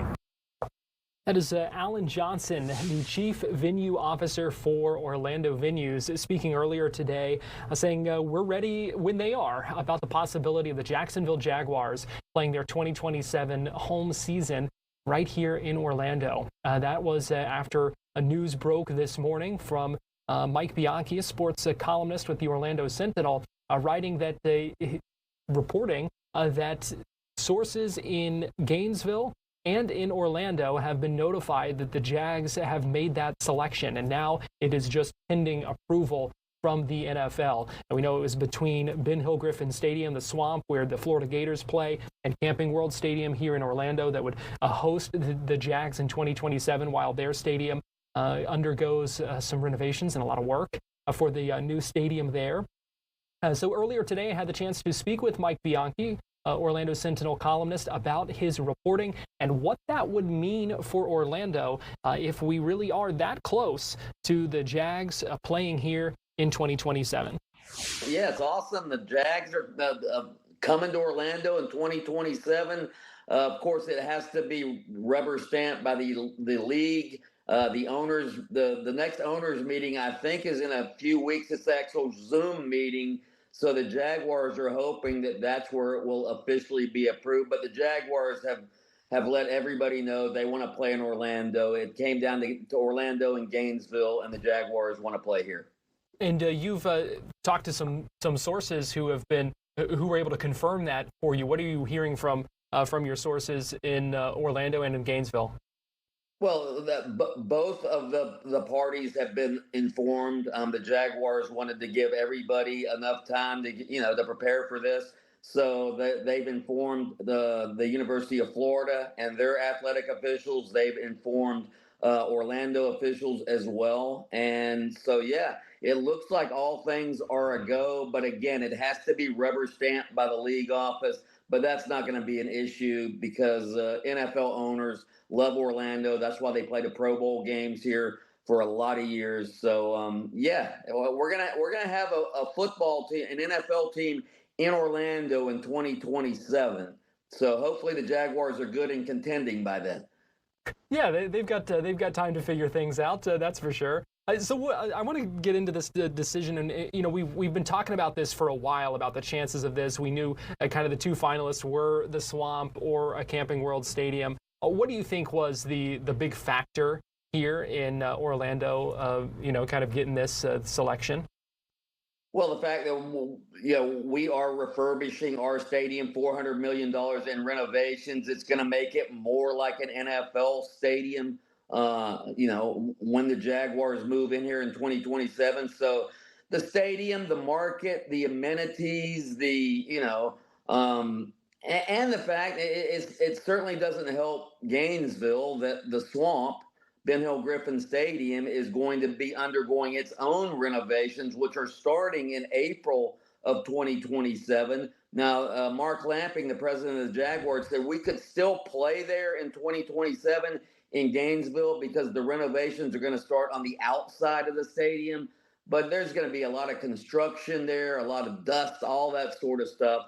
So, it's just much more convenient for them to play in Orlando. They will have the stadium to themselves. Obviously, they won't be sharing it with a college team like they would in Gainesville. So I just think the convenience and the fact that Orlando has the airport and the hotels to fly fans and league officials in for the games, I think is also a big factor. Yeah, a lot of advantages for the city, the area. It's already an area that is built to bring people in, and I would have to imagine that was an important part of this. Absolutely, yeah. We are used to hosting big events in Orlando. The infrastructure is here, and the other thing is Orlando is Jacksonville's biggest TV market. We're the biggest city in America, the biggest media market in America that doesn't have an NFL team. I've thought for a long time the Jaguars needed to cultivate this market, and this is a perfect opportunity for them to do that, to play an entire season here and maybe turn Orlando into a Jaguars town. You also wrote in your column this morning about how this could be seen as an audition for Orlando in a lot of ways. What do you mean by that? Well, let's face it, Orlando, again, we're the biggest city in America without a Major League Baseball team. We're the biggest city in America without an NFL team. You're going to have a lot of, these billionaire NFL owners are going to be, flying in, watching games in Orlando. Orlando officials are going to be able to make connections and, network with these owners. And yeah, I mean, Orlando is ripe for another professional sports team. I don't think it's going to be the NFL anytime soon, but we've seen what's happened with Major League Baseball. Major League Baseball is going to be adding expansion teams in the next few years. So yeah, Orlando is ripe, and I just think this is a chance for us to show that we're a big time city and a big league city. On the hosting a team for the whole season like this, I mean, this is an opportunity that is pretty unique to have, but this is something that could be huge for the area economically. I mean, what does it mean to be able to host an NFL team like this for a full season? Well, we know, I mean, the NFL is the king of all sports in this country. It's by far, the most popular sport. NFL games on TV every year. They're the most watched network or programming that's on TV. So Orlando's going to get all this exposure with the NFL games being played here. There's going to be 7 or 8 home games here. And let's face it, the Jaguars are pretty good right now. By then, maybe they're a playoff team. We could be hosting playoff games here in Orlando as well. So that would be incredible. I don't know the exact economic impact. I do know Orange County chipped in $10 million as an incentive to sort of lure the Jaguars here. So county officials, city officials, they know how important this is, not just for economic impact, but again, as far as networking and showing the world that Orlando is a big-time, big league city. I'm curious, Mike, what this is kind of going to be like for the players on the Jags. Probably a bit of a weird kind of thing for them to be playing. Do you think in a city that's not your own for the full home stretch?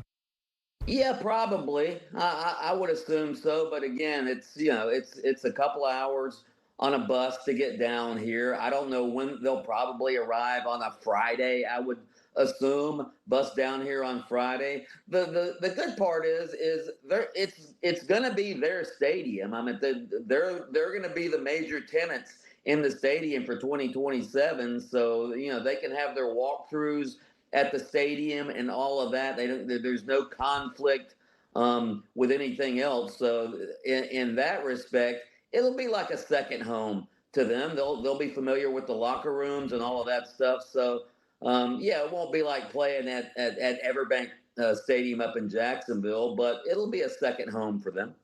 So you're reporting this basically a done deal, but it does still need to be approved by the NFL. What is that next step kind of in the process here? The next step is at the next league meeting, which I believe is a Zoom. NFL owners have meetings every couple of months, and the Jaguars actually wanted to get it done at the most recent league meeting a couple of weeks ago.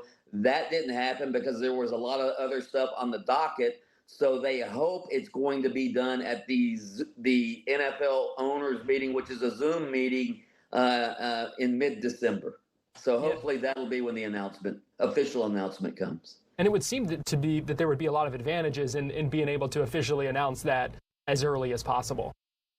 Yeah, but again, the city officials have already been notified, so yeah, they know. But yeah, it'll be good for the Jaguars fans. If they want to make plans in 2027, once the schedule comes out, when they'll be traveling, they can make their hotel reservations and all of that. So yeah, just for convenience sake, and for the fans, for the cities involved, I think it's they need to get it done as soon as they can. So we will stay tuned for that, but exciting news. Mike Bianchi, Orlando Sentinel columnist, joining us on Fox 35 News Plus earlier today. Here's a live look at Jacksonville right now on this Friday afternoon. We're going to take a quick break here on Florida Live, but we'll be right back after this. So keep it here on Fox Local, YouTube, and on Fox 35.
welcome back into Florida Live. I'm Garrett Wymer, and thanks for joining us on this Friday afternoon, live on Fox Local, YouTube, and on Fox 35 TV. As we were talking about in our Florida Live forecast, it is going to be a beautiful weekend. Going to be staying hot and sunny for us for most of that weekend.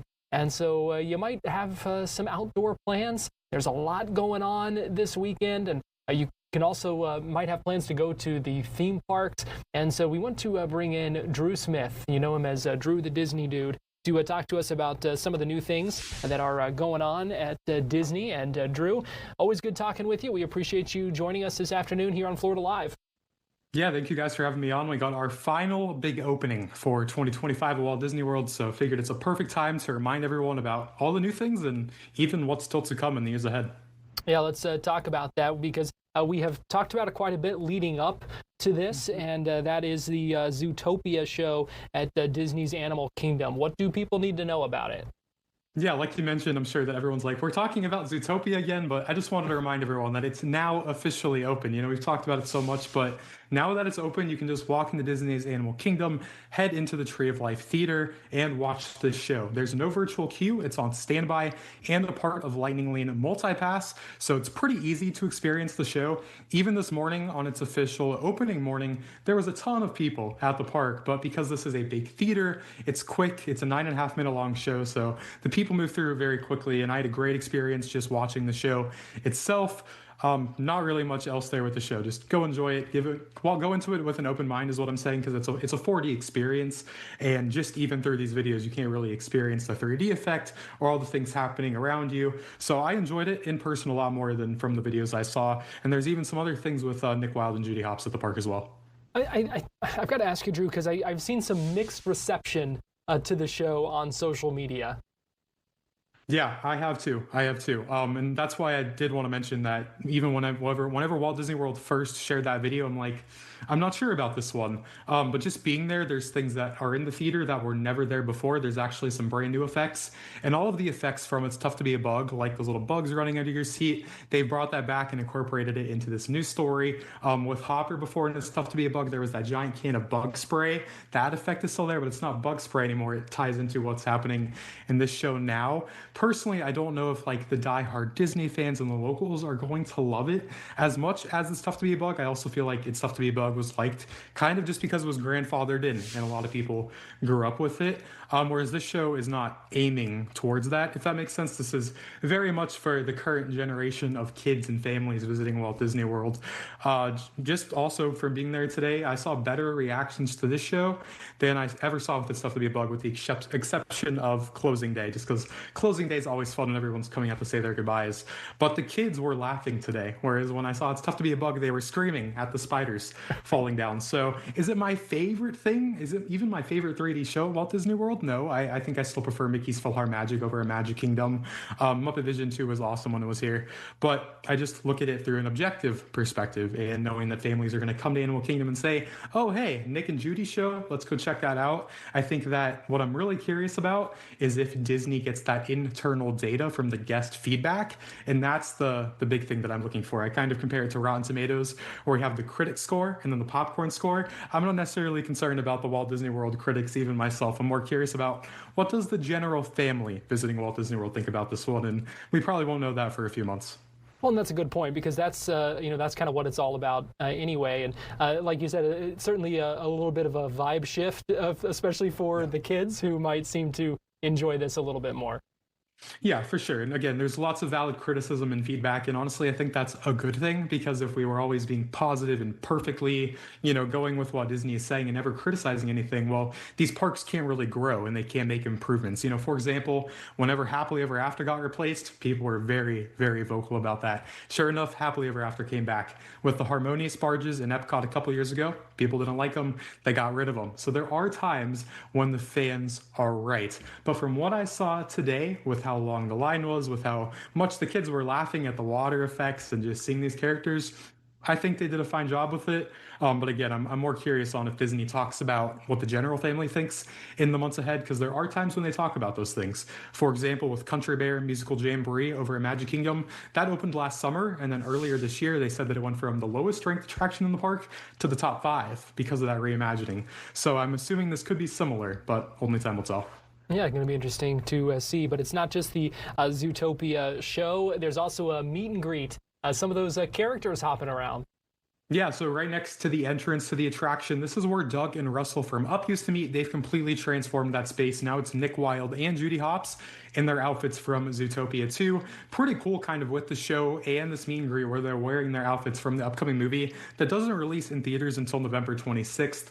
A lot of collaboration there between Walt Disney Imagineering, Disney Live Entertainment, and Walt Disney Animation, which we will be talking about next. But I will say, also from being at the park today, unfortunately, I had a very bad experience with this meet and greet because they can only accommodate so many people, and they were actually doing a virtual line. So you walk up to a cast member, you give them your phone number, and they tell you to come back. I had to wait 3 hours to get that text, and then once I got that text, I waited another 45 minutes.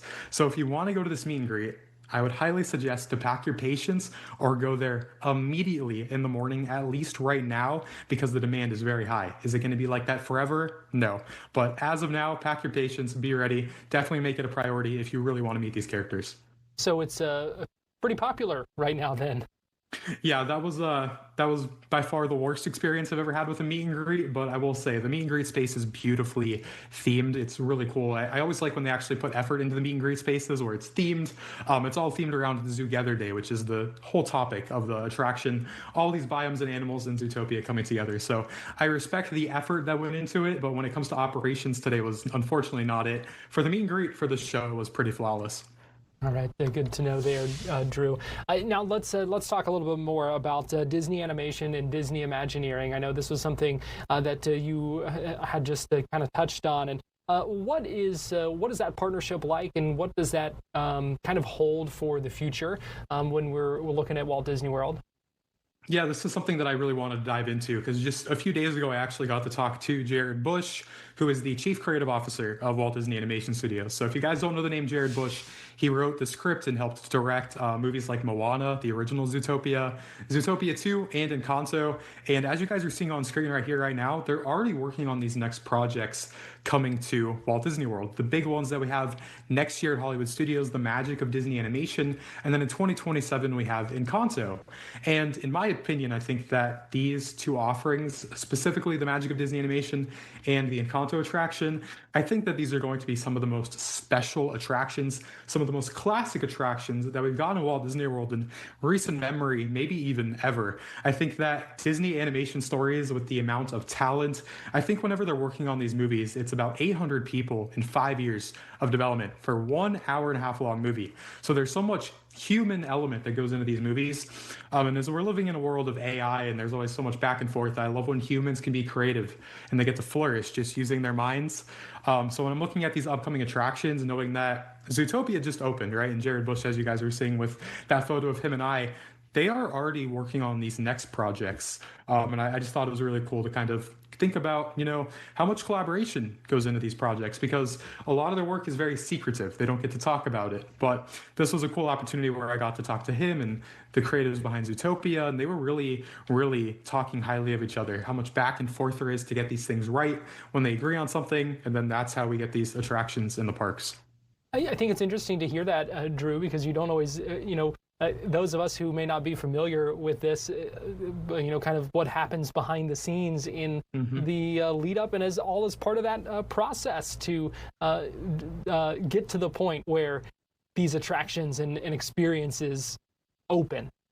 Yeah, I fully agree. And I think that even just as of what I knew a few days ago versus talking to him now, one of my big things is that whenever Disney told me, hey, you're going to get to talk to them, is think of actual questions that I could get a thoughtful answer from them, rather than just be like, hey, Jared, tell me about the show. I didn't want to ask them surface level questions. But one of my questions was asking Jared about, for example, as he's working on Zootopia 2, that's about a 2-hour long movie. So you have 2 hours to build up that emotional connection with these characters that we already know. But for example, with Zootopia Better Together, that's a 9.5-minute long show. So how do you even begin to write a script and tell an entire story and hit that emotional attachment where we feel that visceral feeling in less than 10 minutes? And his answer was, I looked at this through a bite-sized look at how Nick and Judy solve a case. So that was a perfect example of something that I wouldn't necessarily think about, but how he was thinking, hey, I have 10 minutes here. I'm working with these characters that I helped bring into the world. We're bringing them to Walt Disney World for the first time. People know Nick and Judy as rookie officers. They're now a team going into Zootopia 2. Let's make it a quick case, make it entertaining, and here we are. So there's so much collaboration, and that's why I wanted to highlight this, is because to your point, Garrett, I don't think that it's a bad thing necessarily that their work is secretive, because that makes it special when these things happen. If we knew everything, then there's no excitement to go to the movie theater to see Zootopia or watch this attraction. But there is years of work and so many people behind the scenes that really put everything they have into these attractions, and I always like to highlight these creatives whenever I'm able to. It also gives you a newfound, I think, respect for them in the work that goes into it. We can criticize things, but you do think about the work that goes into that and what they're trying to do and the challenges that they face in, like you said. I think that's eye-opening to think of it as an hour-and-a-half movie compared to a 10-minute show where you're trying to elicit some of those same responses. So it's pretty eye-opening, and I think opens up some newfound respect for those folks. Yeah, absolutely. And like I said, criticism's great, valid feedback's great. They're never going to get everything right. Everyone's going to have different opinions, but I think that's fine. I just try to be respectful with my feedback. Are there things with Zootopia Better Together that I love? Yeah. Are there things that I dislike? Sure. But again, at the end of the day, these are human beings with feelings and emotions. And every day that they show up to work, they are doing their absolute best. So I try to keep an objective, open mind with these things and just appreciate what we have. At the end of the day, there's so many things at Animal Kingdom that you can still enjoy that have been here for 25 years, even if you don't like this attraction. All right, Drew Smith, Drew the Disney Dude. Always good talking with you, and we appreciate you joining us on this Friday afternoon to talk theme parks with us. Thank you guys for having me on, and hope you all have a great weekend. All right, you do the same.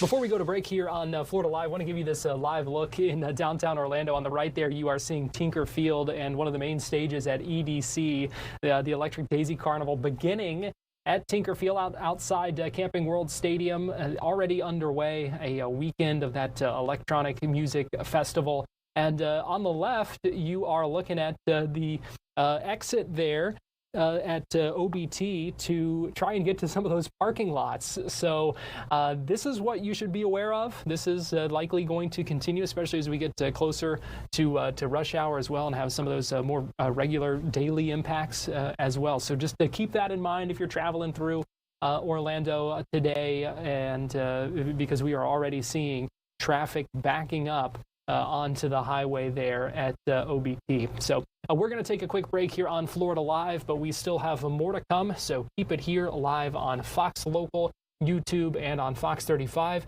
And we'll be right back after this.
Welcome back into Florida Live. I'm Garrett Wymer, and thanks for joining us on this Friday afternoon. I'm live on Fox Local, YouTube, and on Fox 35 TV.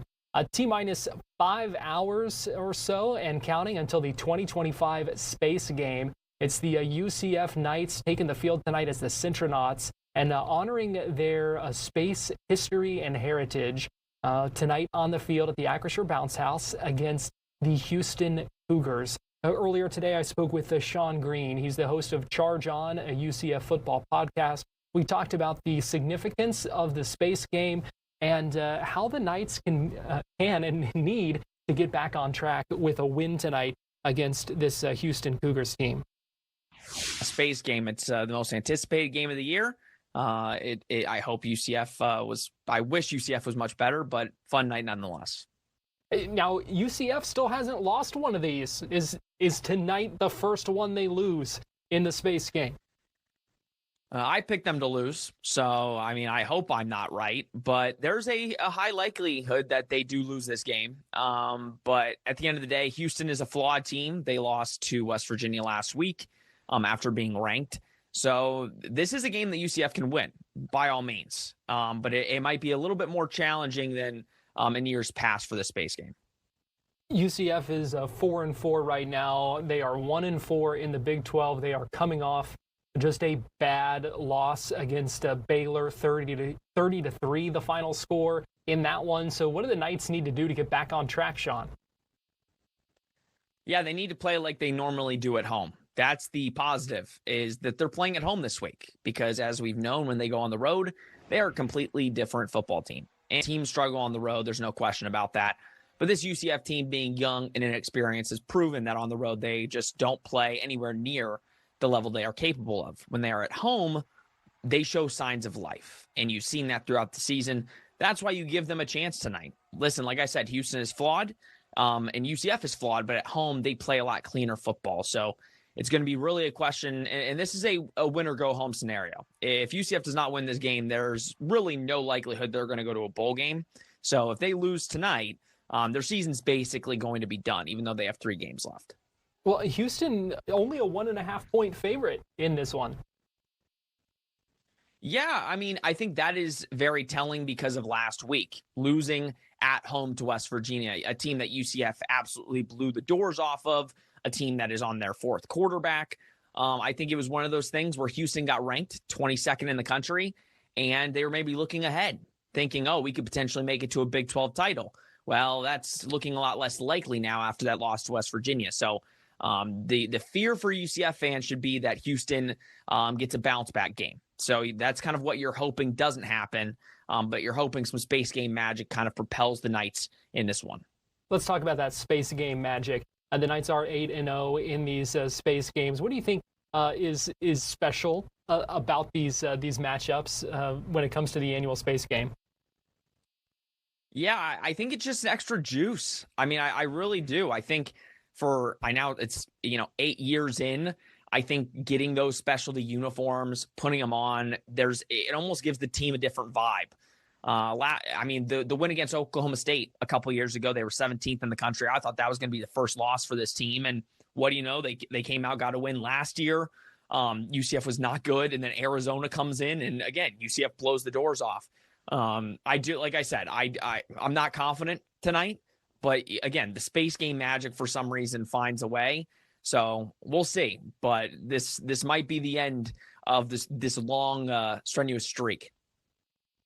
If the Knights don't end up winning this one, and you said it effectively kind of ends their season, their chance at at a bowl, then how do you evaluate this first season again for Scott Frost? Listen, at the end of the day, if you can get to 5 wins, even though that would be a disappointment, the goal has been, at least for me and for many, get to a bowl game, right? But if you can get to 5 wins, that's more than last year by 1 game. And I think that kind of still sets you up for a good first year. This is year 0 for Scott Frost, in our opinion.